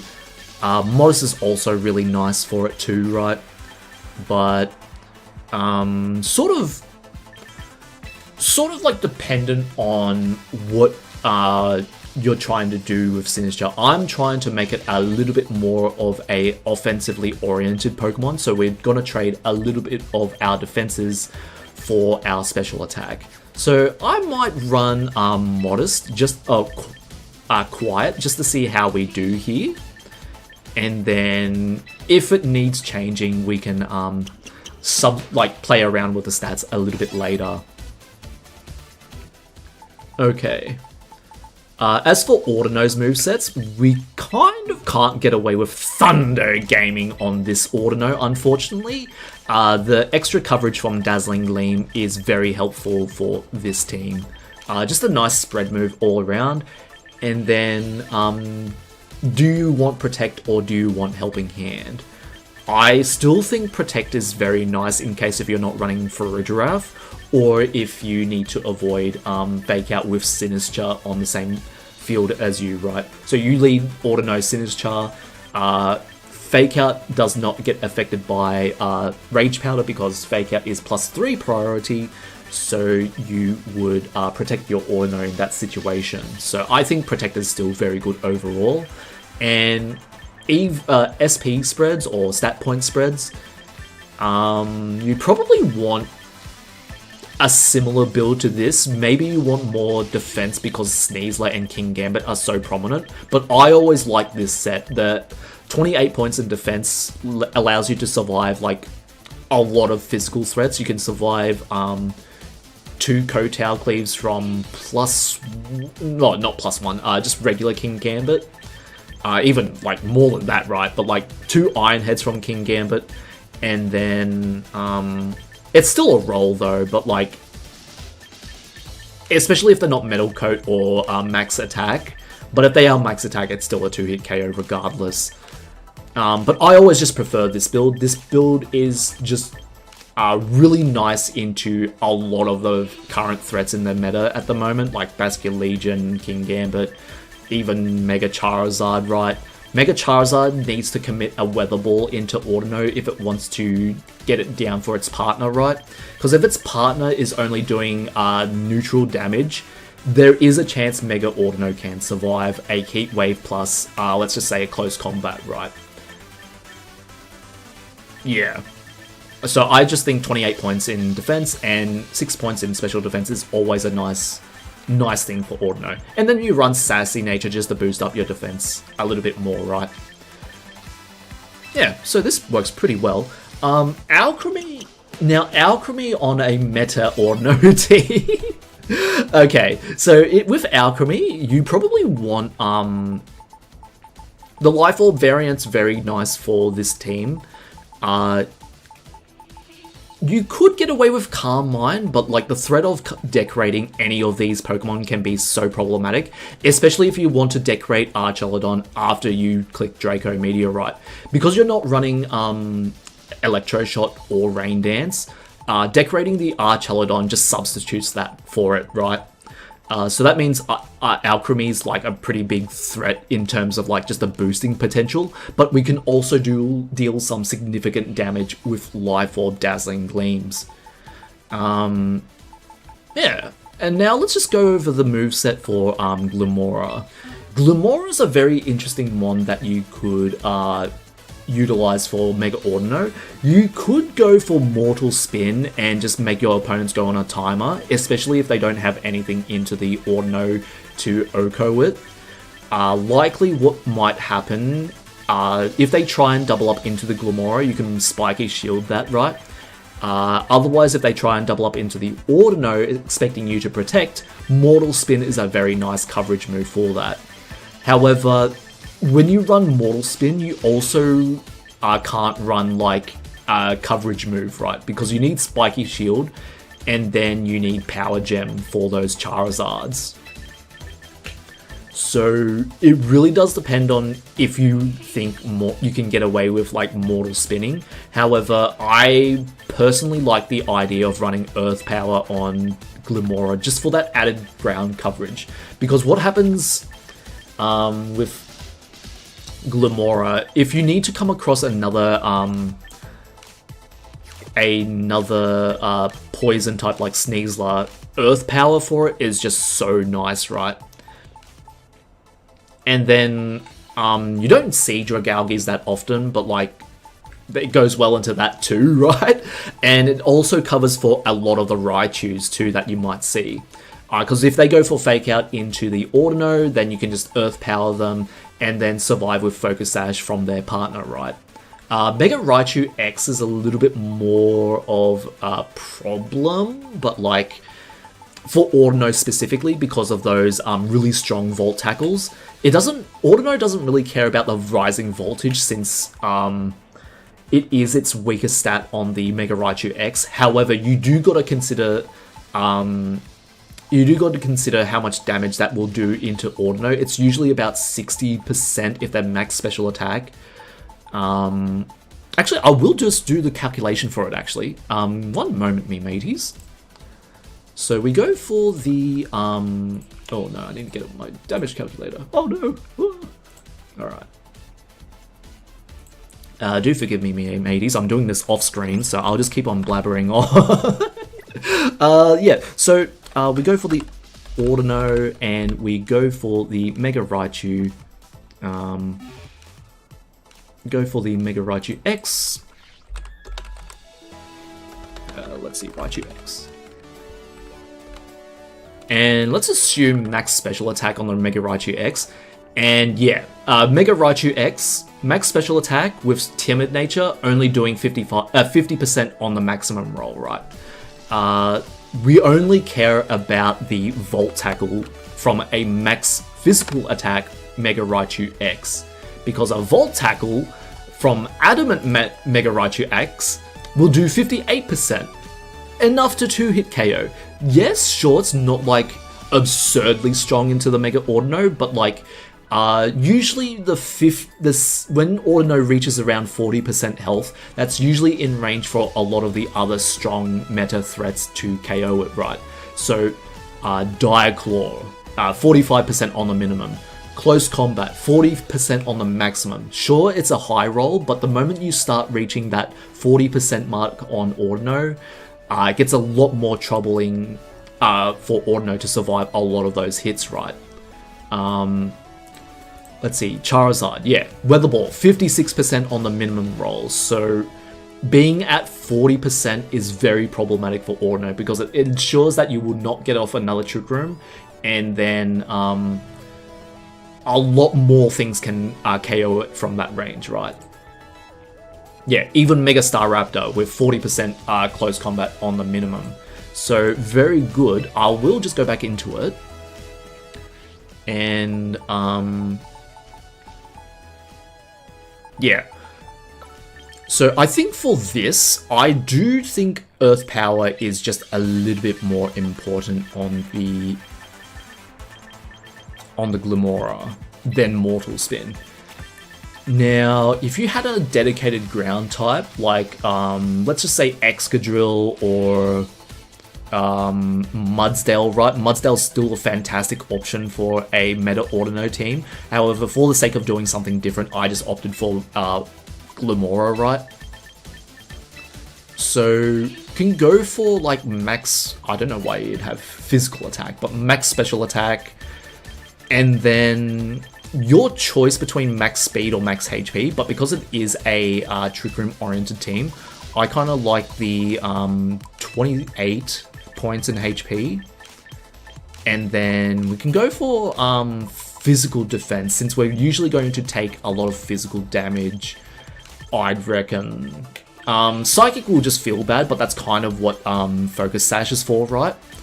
And then, like, you got to cover for the fact that other Earth Powers or other ground type moves can come into the Glimmora. So, Focus Sash, Glimmora, pretty standard on item choice anyway. And then, Glimmora's like base 86, I think, speed? Let's see, Glimmora. Yeah, base 86 speed. You're not gonna underspeed a lot of Pokemon with this team, but Trick Room is more for the Alcremie than anything, and Archelodon in this case, as a main speed control setter. Yeah, to go with against enemy teams, right? So let's go with this. Okay. Alright. And then we'll go for a quiet nature on our Archelodon here. No speed, just run it in special defense and then quiet. We could also get away with like special defense up like calm if we don't want to take more special attack damage, but I think we can just get away with quiet in this situation for our Archelodon. We do need up the Trick Room, and that's what we're gonna try and play for with Archelodon. We're gonna make it try and make it a one-shot build, and we're gonna see how that works. So let's go into Archelodon.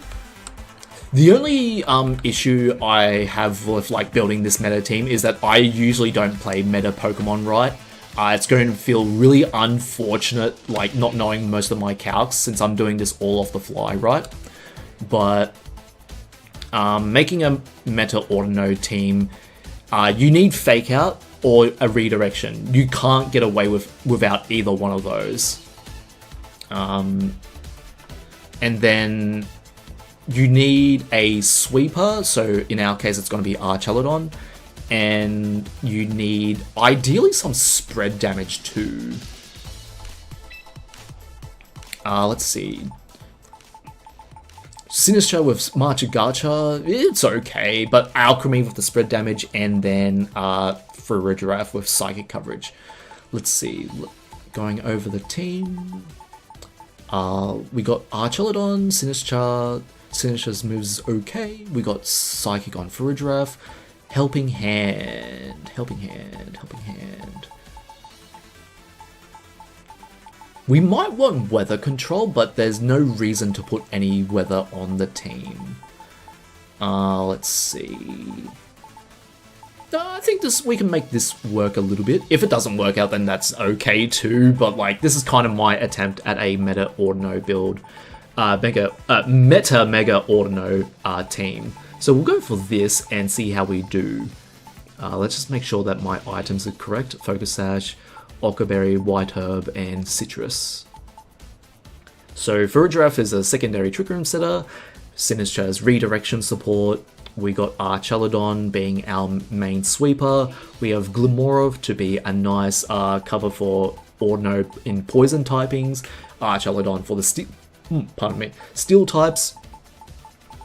Aura Sphere to deal with other opposing steel types. And then we do need to respect the fact that Goldango can ruin our day here. Let's see, Goldango. What moves do you get? Aura Sphere is nice into other Archelodons. You get Earthquake as your ground move, right? You do get Dark Pulse, but I don't think you need Dark Pulse. Okay, so alternatively as well, if you want to forego Rage Powder or Redirection, you can definitely run Incineroar over Sinistcha, but for the purposes of this, and because I've yapped on for a little bit too long, I'm going to go with Sinistcha and see how this works. Right, so let's go with this and see how we do. See how if it can work. I have a feeling that because I've only been thinking about it for only about a few days, right? It's probably not going to work as reliably as my favorite Pokemon, but we can see how this might work, right? So I'm going to go for this, and we'll just have maybe 1 or 2 matches depending on how quick they go. Okay. Ockerberry, very good, and it should be okay for this. Right, let's see how we do.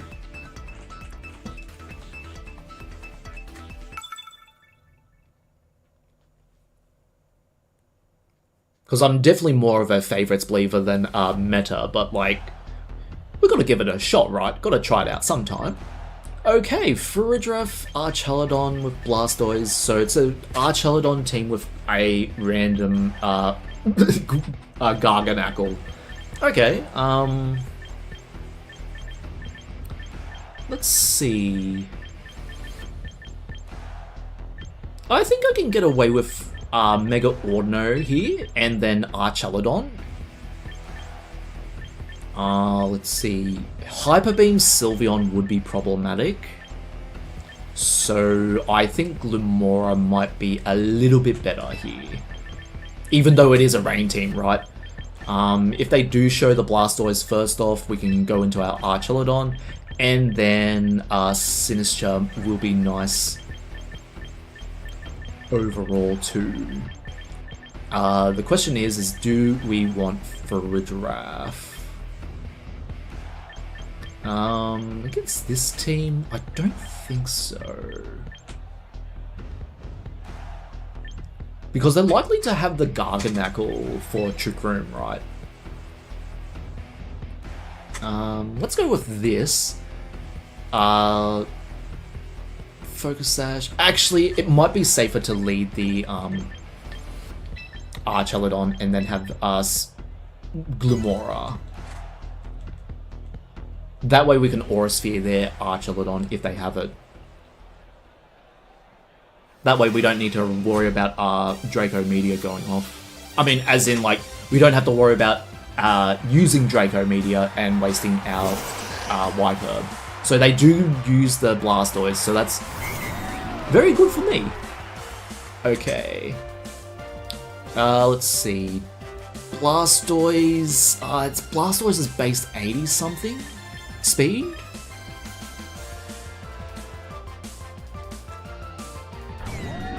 What's your speed? 94. So Blastoise should be quicker. Usually.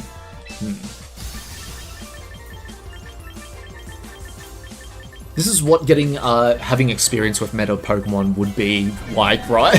So we're going to find out the hard way. I'm going to click Protect on Audino, just to see if they are clicking Trick Room, and then I'm just going to go for a straight Draco Meteor into this Blastoise. They should Aura Sphere out Archelodon. I just want to see if they're going for Water Spout instead.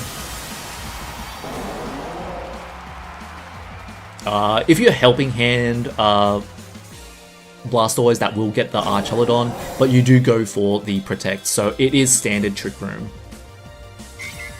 Okay. That means Blastoise might be slower here. Let's see how we go with this. Okay. Trick Room goes up, but Audino's now the slowest. I think we don't even need to have Archelodon here. I'm just gonna go for a Dazzling Gleam, Mega, and then switch into Sinistcha here. Yeah, so if you go for Aura Sphere, we cover for that. If you go for Water Spout, we resist with Sinistcha. Yeah, you're going for Water Spouts, so very good. You could have argued we should have gone for the Trick Room on our Audino too. I think it only matters for the Pelipper, because Pelipper is slow, but like Blastoise being the main threat here. Gonna go for a Water Spout, should do a little bit less damage thanks to Dazzling Gleam, and it's a comfortable 2-hit KO on Audino anyway. Let's see, 3-hit after Life Dew, but yeah. So we can just go for Protect this turn just to see if they do have their Hurricane. They should have Hurricane, there's no reason not to run it. Can go for the Archelodon here, and then we'll go for a Protect on Sinistcha just to see if they do have Hurricane.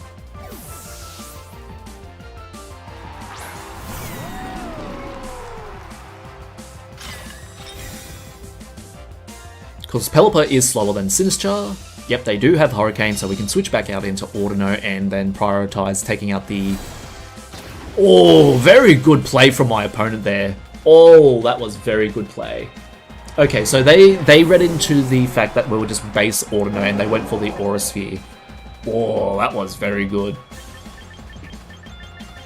Very good read from my opponent there. Let's see, what happens because of that? Hurricane. Lumora's still faster, so I'll go for another Audino here then. Gee, that was a really good read. Okay. Hurricane will get the Sinister, unfortunately, so I kind of need to respect that fact. But it's not worth going for Glimmora here too. So probably what I could have done is just straight up Marchigacha too, but oh yeah, getting off the Trick Room. Okay, so what I should have done, I should have reversed the Trick Room instead of Dazzling Gleaming that turn, is what I'm seeing here. Because now we're just going to feint to Hurricane on the Pelipper, and then Blastoise will be able to finish off the rest of our Pokemon here. Oh, we're slow on the Sinistcha! That... never mind, I don't know why we'd be slower. Pelipper should be min speed on a Trick Room team. Okay, so we got off another Hurricane. So, are you max special attack? Not quite. Not quite. And then Aura Sphere. Okay. Because that just happened, I've lived you in Marchigacha. What? Me mateys, if I knew that wasn't a min speed Pelipper, I would have just gone for this last turn. Okay, as long as Marchigacha connects, we should be fine. Yeah, Blastoise protects, and you should protect on or show Wide Guard, right? Next turn. Or you could just go for Hurricane too. Marchigacha doesn't connect to the Pelipper.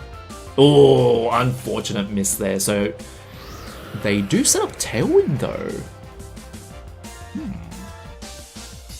Okay. Will Glimmora be able to do the rest of the game here? Or no, because of Farigiraf, right?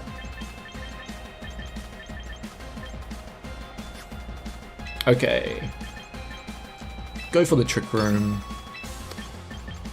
Go for the Protect. I know it seems weird that I'm clicking Protect here, but I need Sinistcha to survive this turn. If we can get off the Trick Room, that is. So if they know about Mega Audino getting Trick Room, they should double up into the Audino. Weather Ball might be able to feign us here. But no, they click Hurricane, so very good. We get off the Trick Room. This is very good for us. Okay, very nice. Now, do I need to sleep with Audino?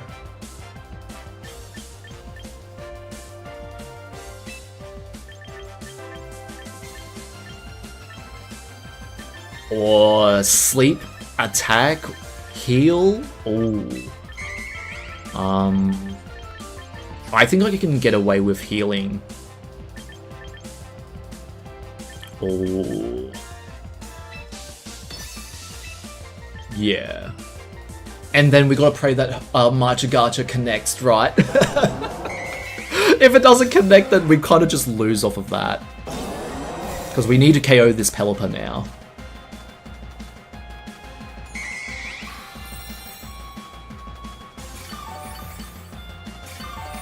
Okay. Marchigacha protects, yep. And then it connects on the Pelipper. Very nice, very nice. Oh. Okay, so we do go to sleep on the Audino, but who was your last Pokemon? Unless if you want to reverse the Trick Room, then you'd send in Farigiraf here. But you use Protect on the Blastoise, so I suspect you'd bring out your last Pokemon here. No, you do? Farigiraf? You never showed Wide Guard too, so going for Protect here is okay because it's first turn of sleep. And then you should be able to feint the Sinistcha from here. Glimmora should be okay, unless if it's Archelodon. But yeah, we have to use Marchigacha this turn to try and get the Blastoise, right? So Audino stays asleep, that's okay. Marchigacha misses the Farigiraf. Okay. Not the end of the world, but we would have liked that damage. Okay, and you're probably just going for Trick Room again? Yeah. Okay. So let's see who your last Pokemon is, because Tailwind peters out.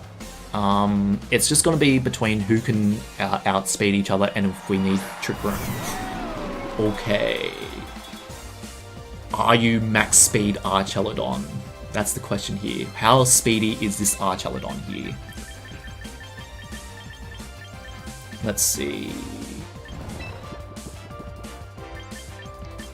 I'd say you're not a quiet nature on your Archelodon.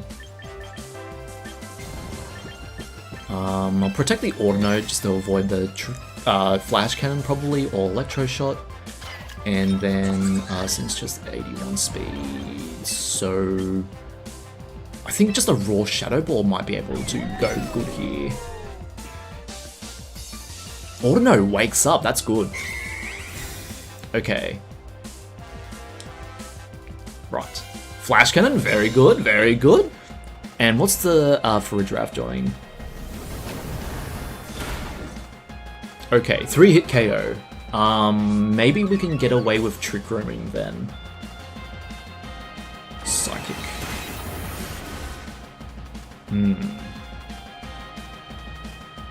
No, because if we're gonna lose the Sinistcha, Glimmora should be faster than this Farigiraf. Oh no, but if they choose to Flash Cannon the Sinistcha, then yeah, then we're liable to a double up next turn. So I think I still go for the Trick Room and then protect the Sinistcha here.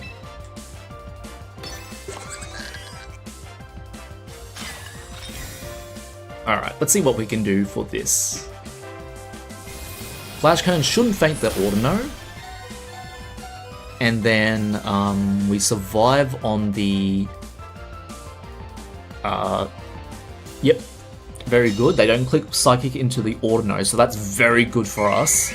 And then now they have to try and protect their Archelodon this turn.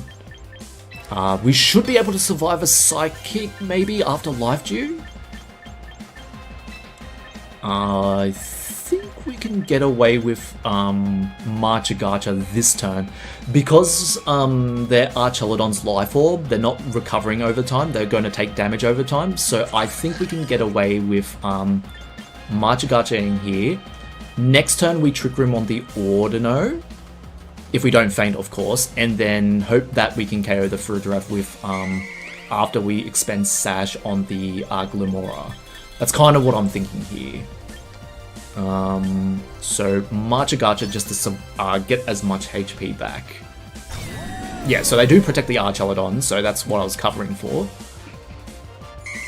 Now we just need to survive a Psychic from the Farigiraf.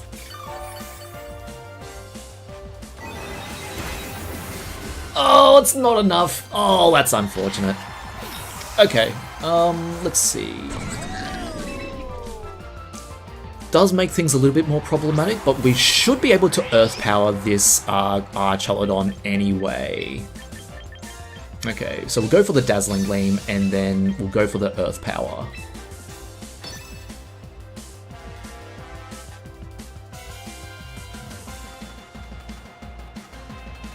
You could also argue we go for Life Dew just to keep up Audino's health.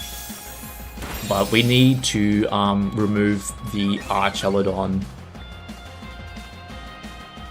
Yep, Psychic does go for it first, unfortunately, but because of Focus Sash, we should be able to live this turn, and then hopefully... Oh, Archelodon's faster in Trick Room. Oh no. Oh dear. Yep, that's why you need Quiet Glimmora on this team. Oh, that's unfortunate. The good news is that we can still faint the Archelodon, but then we don't have enough power to take down the Farigiraf. Oh, that's so unfortunate. So, need Quiet Nature Glimmora. Yeah. I need to hope for a double, but yeah, it's not looking good for us, me mateys. Okay, Spiky Shield. If we could get the double... I still don't think a Power Gem is enough, or a Sludge Bomb. But I need to play for it. I still need to play for it. Alright, do we get the double? If we do get the double, oh no, me mateys, it's not quite over. Oh dear. But yeah. Probably need to find something a little bit more consistent to finish off that game. Let's see. Archelodon. Probably could have conserved our Archelodon a little bit. Yeah, going for the Protect. I like that. Very good. Okay. And thankfully, Poison isn't resisted by Psychic, so Sludge Bomb is the more powerful option for us. Oh, why do I have Dazzling Gleam? Oh no. Oh, I forgot to switch out Dazzling... Oh no. Okay, that's alright. You have Power Gem over Dazzling Gleam, but yeah. Yeah, not enough. Even with Poison, it wasn't enough, but that's unfortunate. Need Quiet on Glumora if we wanted to underspeed Archelodons. And then... Because based off of that interaction, if they were faster than our Glumora there, let's go for the damage calc. Archelodon's base 85, and then Glumora's 86. So they were quite literally no speed investment Archelodon there. Which makes sense because there was a Trick Room team, right? But if they had even just 2 points in speed, we would have undersped there. So I think it's just important that we go for Quiet Nature, just to make sure that we can catch them out on the fact that if they run Modest on their Archelodon, then we can get them with the Glumora with our own Earth Power. So very good. I might just do that for our Glumora here. Oh, wrong one. Okay, up. Train. Yeah, train. Very good. Alright. Go for this. Glumora should be up the top. Yep. Not quite the top, in the middle. And then... I don't know why Power Gem wasn't on there, but now it is. As soon as I can find it. There we go. And then Earth Power. Right. And we need Quiet. Just so we're not... we can underspeed Modest Archelodons.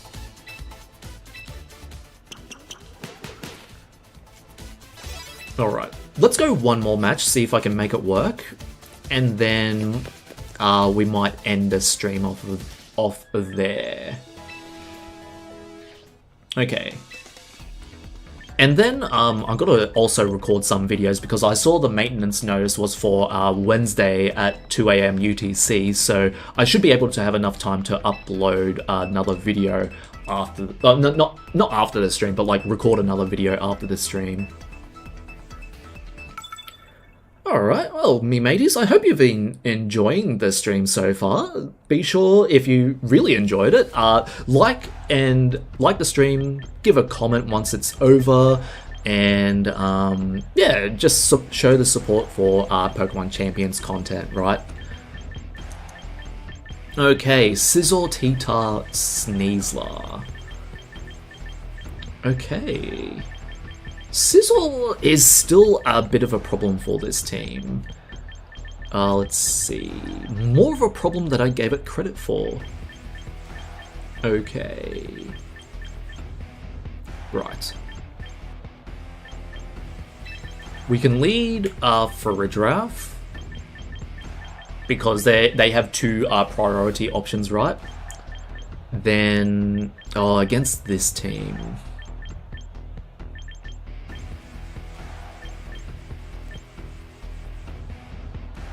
I think Alcremie is pretty nice here. The Basculegion's a little bit problematic, but I think we can deal with that with the Archelodon. And as long as we get up that Trick Room, that should be okay. And then, of course, Mega Audino. Now, the only issue is do I need the Sischar? Especially, like, for the T-Tar. We have Aura Sphere on Archelodon, so that should be okay. Yeah, that should be fine.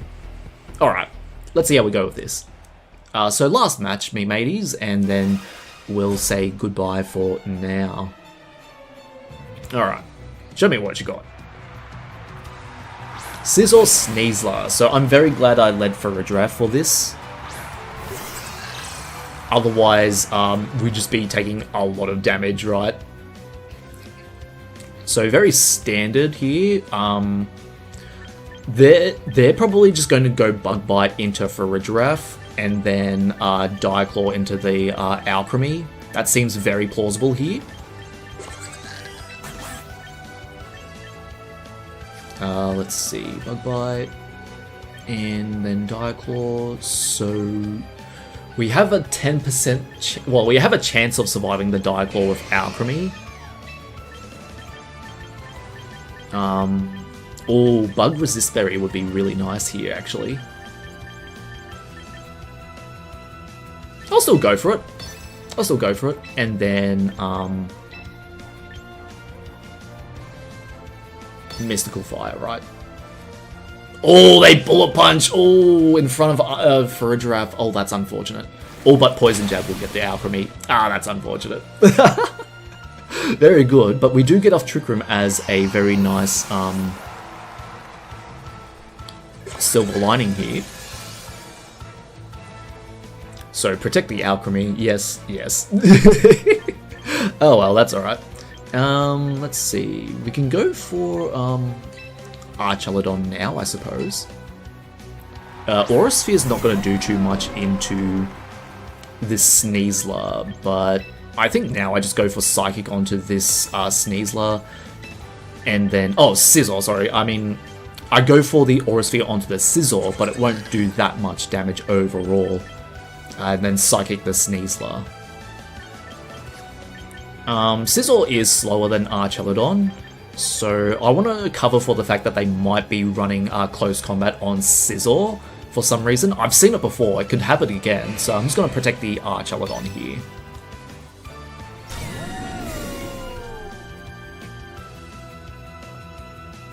Sneasler protects as you'd expect, and is it Bug Bite into the Farigiraf? It should be, right? It's Swords Dance. Okay, so next Bug Bite will definitely KO us, right? Alright.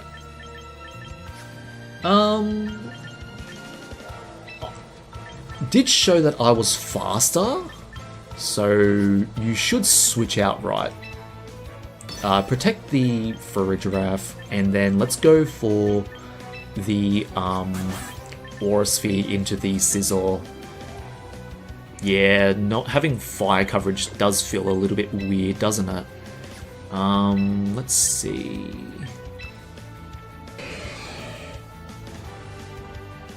Yeah. Okay. I'll still go with Aura Sphere. See how that works. They don't switch their Sneasler! Oh. And they still go for Bullet Punch!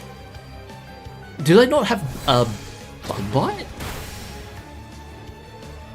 Oh, critical hit, that's unfortunate. Close combat, yep, that should get the Archelodon. Oh, not quite, max HP. Oh, max HP saves the day. Okay.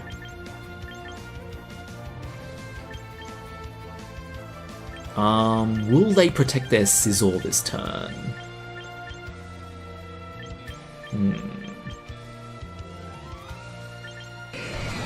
Something tells me they'll protect their Scizor, so I'll go for the Psychic onto you. Oh, hold on a moment.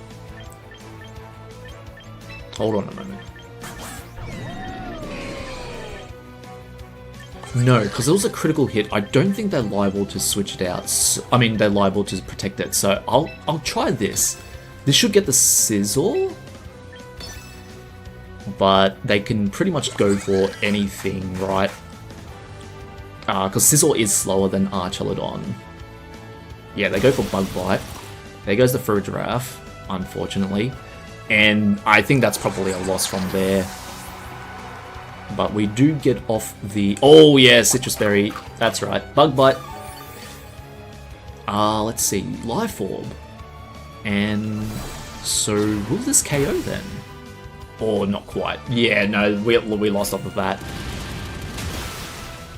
Okay, well, me mateys, that was my attempt at a Mega Audino team. Of course it didn't work out as well as I would think, right? Usually that's indicative of me not like knowing my meta Pokemon. I haven't really played with meta Pokemon before, but it's always nice to try them out and see what we could do to improve our overall gameplay. So, what this says about me as a player, probably I'm over-relying on Trick Room and not really considering what I could be doing against the opposing team, right? So in this sort of situation, my opponent has, even though they did go for Bullet Punch a lot of the time, they still recognize the fact that they could get away with Swords Dancing and then just sweeping with the Scizor.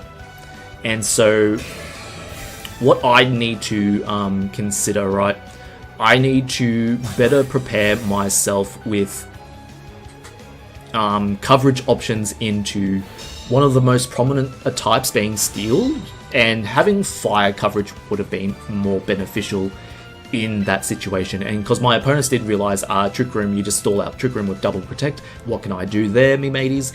And so it's pretty comfortable with from their side, but yeah. Survive the Poison Jab any day of the week. It's just a Bullet Punch that now will faint to. And maybe we could run Flamethrower on Audino if we need to, right? But I think having a pure Fire type for that case might be a bit better. We do take out the Scizor. That's one for Mega Audino, but it's still like a very not in our favor, right? But yeah,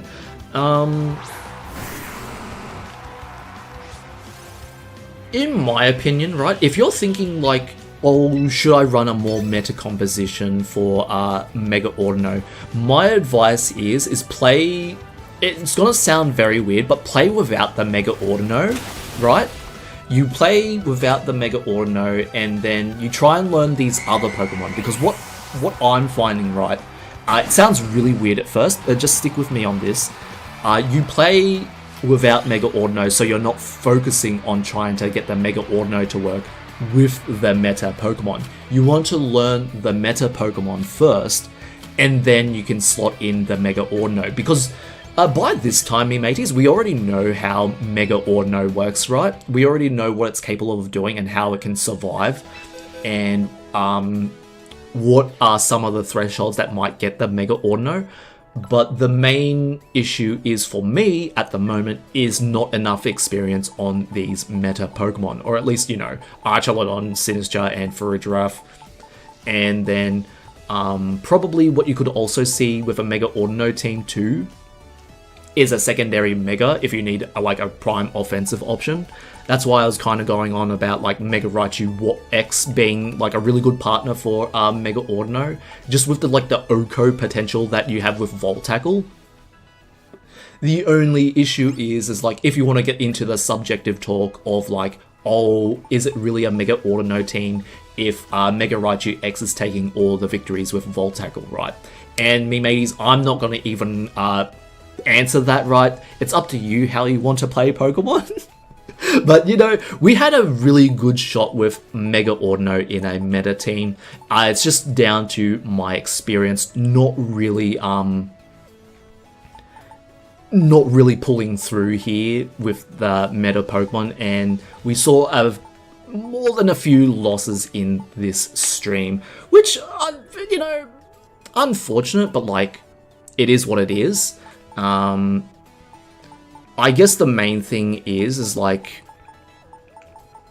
if you wanted to build another Mega Audino team with the meta Pokemon, probably try and insert it over the Farigiraf slot in a Rain team, and then try from there, because the main issue with like building a meta team and Mega Audino is the fact that like the meta is already accounted for all the big threats, right? So you've got Archaludon needing to build for the Charizard Y matchup, right? And then you've got Sinistchas to be anti-Trick Room with that Trick Room Sinistcha, Rage Powder, and Marchagacha, probably Life Dew, right? And all these meta Pokemon is what I'm trying to say is all these meta Pokemon already have a specific purpose that it usually tailors to them, right? And then what contradicts that is that you're trying to run Mega Audino next to that when in me in particular, I'm not particularly understanding what Mega Audino's role is within a meta team.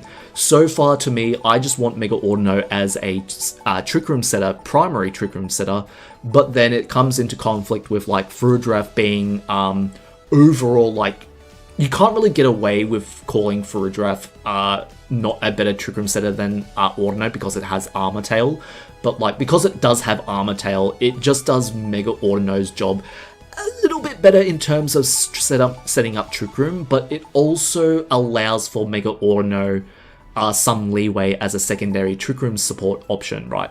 Because Mega Audino needs the opposing team to commit resources into the Mega Audino so that they can probably feint it, right? Or rely on Encore. And Farigiraf is liable to go down to a Bug Move or a really strong Kotal Cleave from King Gambit, right? But Audino will have to take 2 hits minimum to get O-Code, or not O-Code, to get fainted, right? Unless if it's Life Orb Goldingo, which then it's a bit more of a chance, but yeah. Life Orb Goldingo is the only one that can feasibly get an OHKO on Mega Audino, but if you don't Mega the Audino, and as long as they're not next to Sneasler, then you should be fine as a secondary Trick Room support option with Audino. But yeah, really the way I'm seeing it, I just don't have the experience with some of these meta Pokemon, and I think trying to account for meta Pokemon is probably where I'm struggling a bit as a Pokemon player, right? Sure, I know how to go against them, but I'm not really using them for myself, and spending a couple of matches with them would be nice. I just need to consider what their role is for our Mega Audino team here. So for next season, what I could see, and probably for next video too, I'm going to introduce Mega Raichu, try and fit it in over probably Glimmora.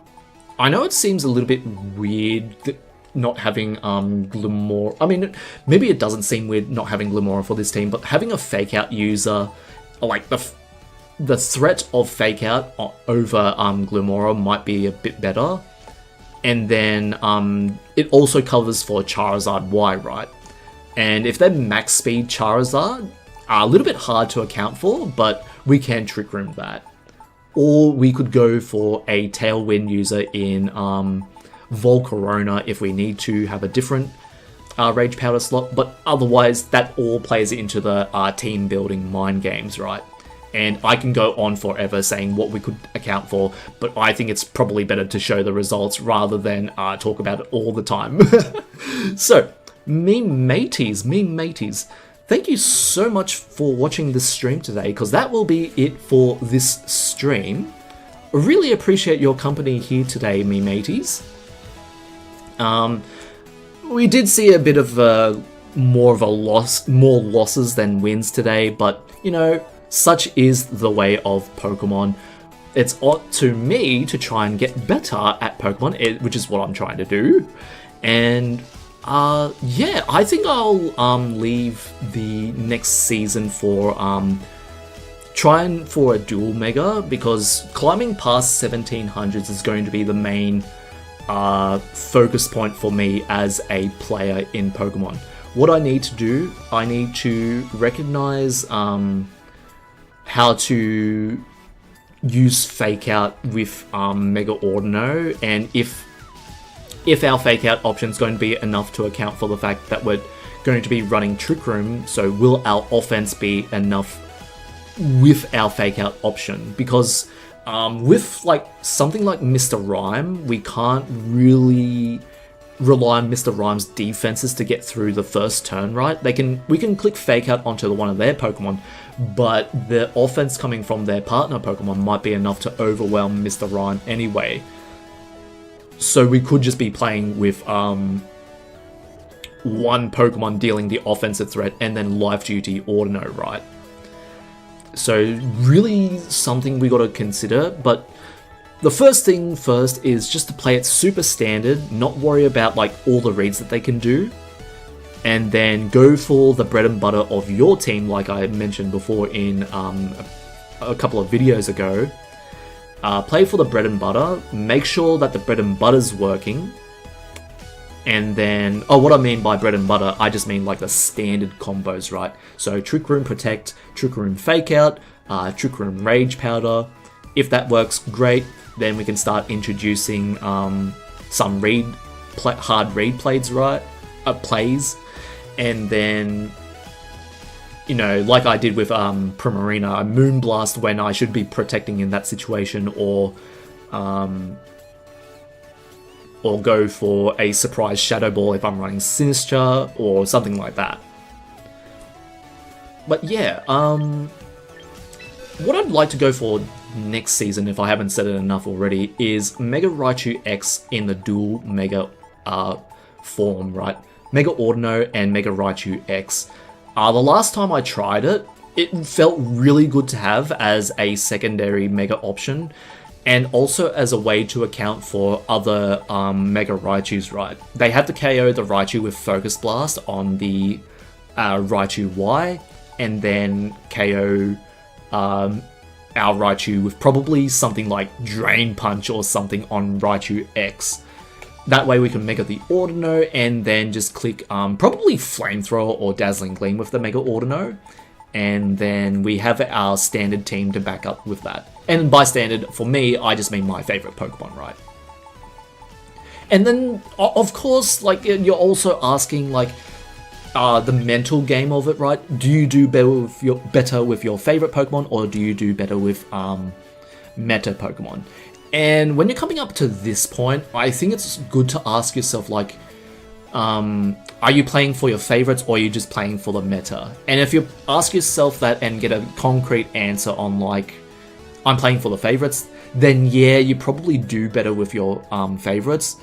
Depending on how far you want to take your progression into Pokemon, then you should ask yourself, okay, if I want to play in a tournament with Mega Audino, do I need to go join a Discord server where they have free coaching or something like appraisal of your team? Like, say, hey, this team, I've got this team ready for a tournament. What could you suggest to improve on that? And that's only if you need to go to a tournament, right? For my channel, unless if there's a tournament here in Australia, or if there's a suitable online tournament I can go to that's not at like 2 a.m. in the morning for me, then yeah, I can show you some tournament stuff, but it's going to be very few and far between. And when I do tournament stuff, that will just be like just a traditional Mega Audino team. We just need to get more experience in open team sheet, because all the teams I've been doing for this channel have been closed team sheet teams. They still cover for open team sheet with a lot of pretext on Pokemon, but like, do be aware that my experience is towards closed team sheet battles, which is not really a problem, right? You can still make it work with closed team sheet, but like, if you're going into a tournament, you just need to be aware that all the teams that I've built are for closed team sheets and might play more into the opponent's favor, because in open team sheet, they instantly know what the Audino is capable of doing, right? So they see Trick Room on Audino, even though it might be standard, you can't really surprise them for what's coming, right? Trick Room, Mega Audino, you could also have Trick Room Fake Out with Raichu, so they lead their anti-Fake Out and Sneasler, right? Which is good for Mega Audino because only the Sneasler is capable of hitting the Audino. But yeah, that's all like all rambly stuff, right? All very much rambly stuff. Very good. So yeah, let's see. Anything else I want to say? Have I got any notes for it? No, I don't have any more notes. Okay.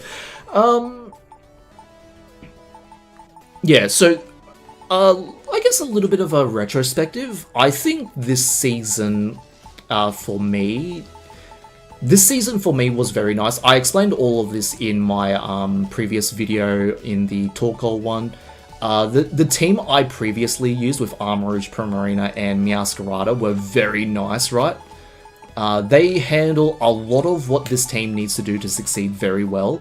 The only issue then becomes, what am I doing into Fake Out? How can I protect Audino as much as possible? And then how can I mitigate the fact that certain Pokemon need to be covered for, like Archelodon, right? Because Archelodon's been giving me the biggest problems with my standard team. Do I need to run a specific counter to Archelodon? And if I do need to do that, how well can I fit it into this particular team? And that's something only experience can tell, right, me mateys? Not something you could probably figure out, like, just within the first few seasons of Pokemon, especially if you're a new player and if you're, like, a little bit more on the casual side like I am, right? But, yeah. I guess if any of you have any questions, leave them in the chat, or when the stream ends, leave them in the comments below. I'll try and answer them the best I can, because I know I've been very wishy-washy all over the place with my explanations here, but it's more like experimentation, and experiencing it firsthand, right? Trying out something that I haven't tried out before, and also just getting trying to get better as a player overall, right? Alright. And if there are no questions, I will be ending the stream there. I just gotta find the berries. Oh, well, that can wait, that can wait. Alright, very good. So, me mateys, that will be the end of this stream for today. We still have a few more days left in the season, even though it says 1 day left. For me, the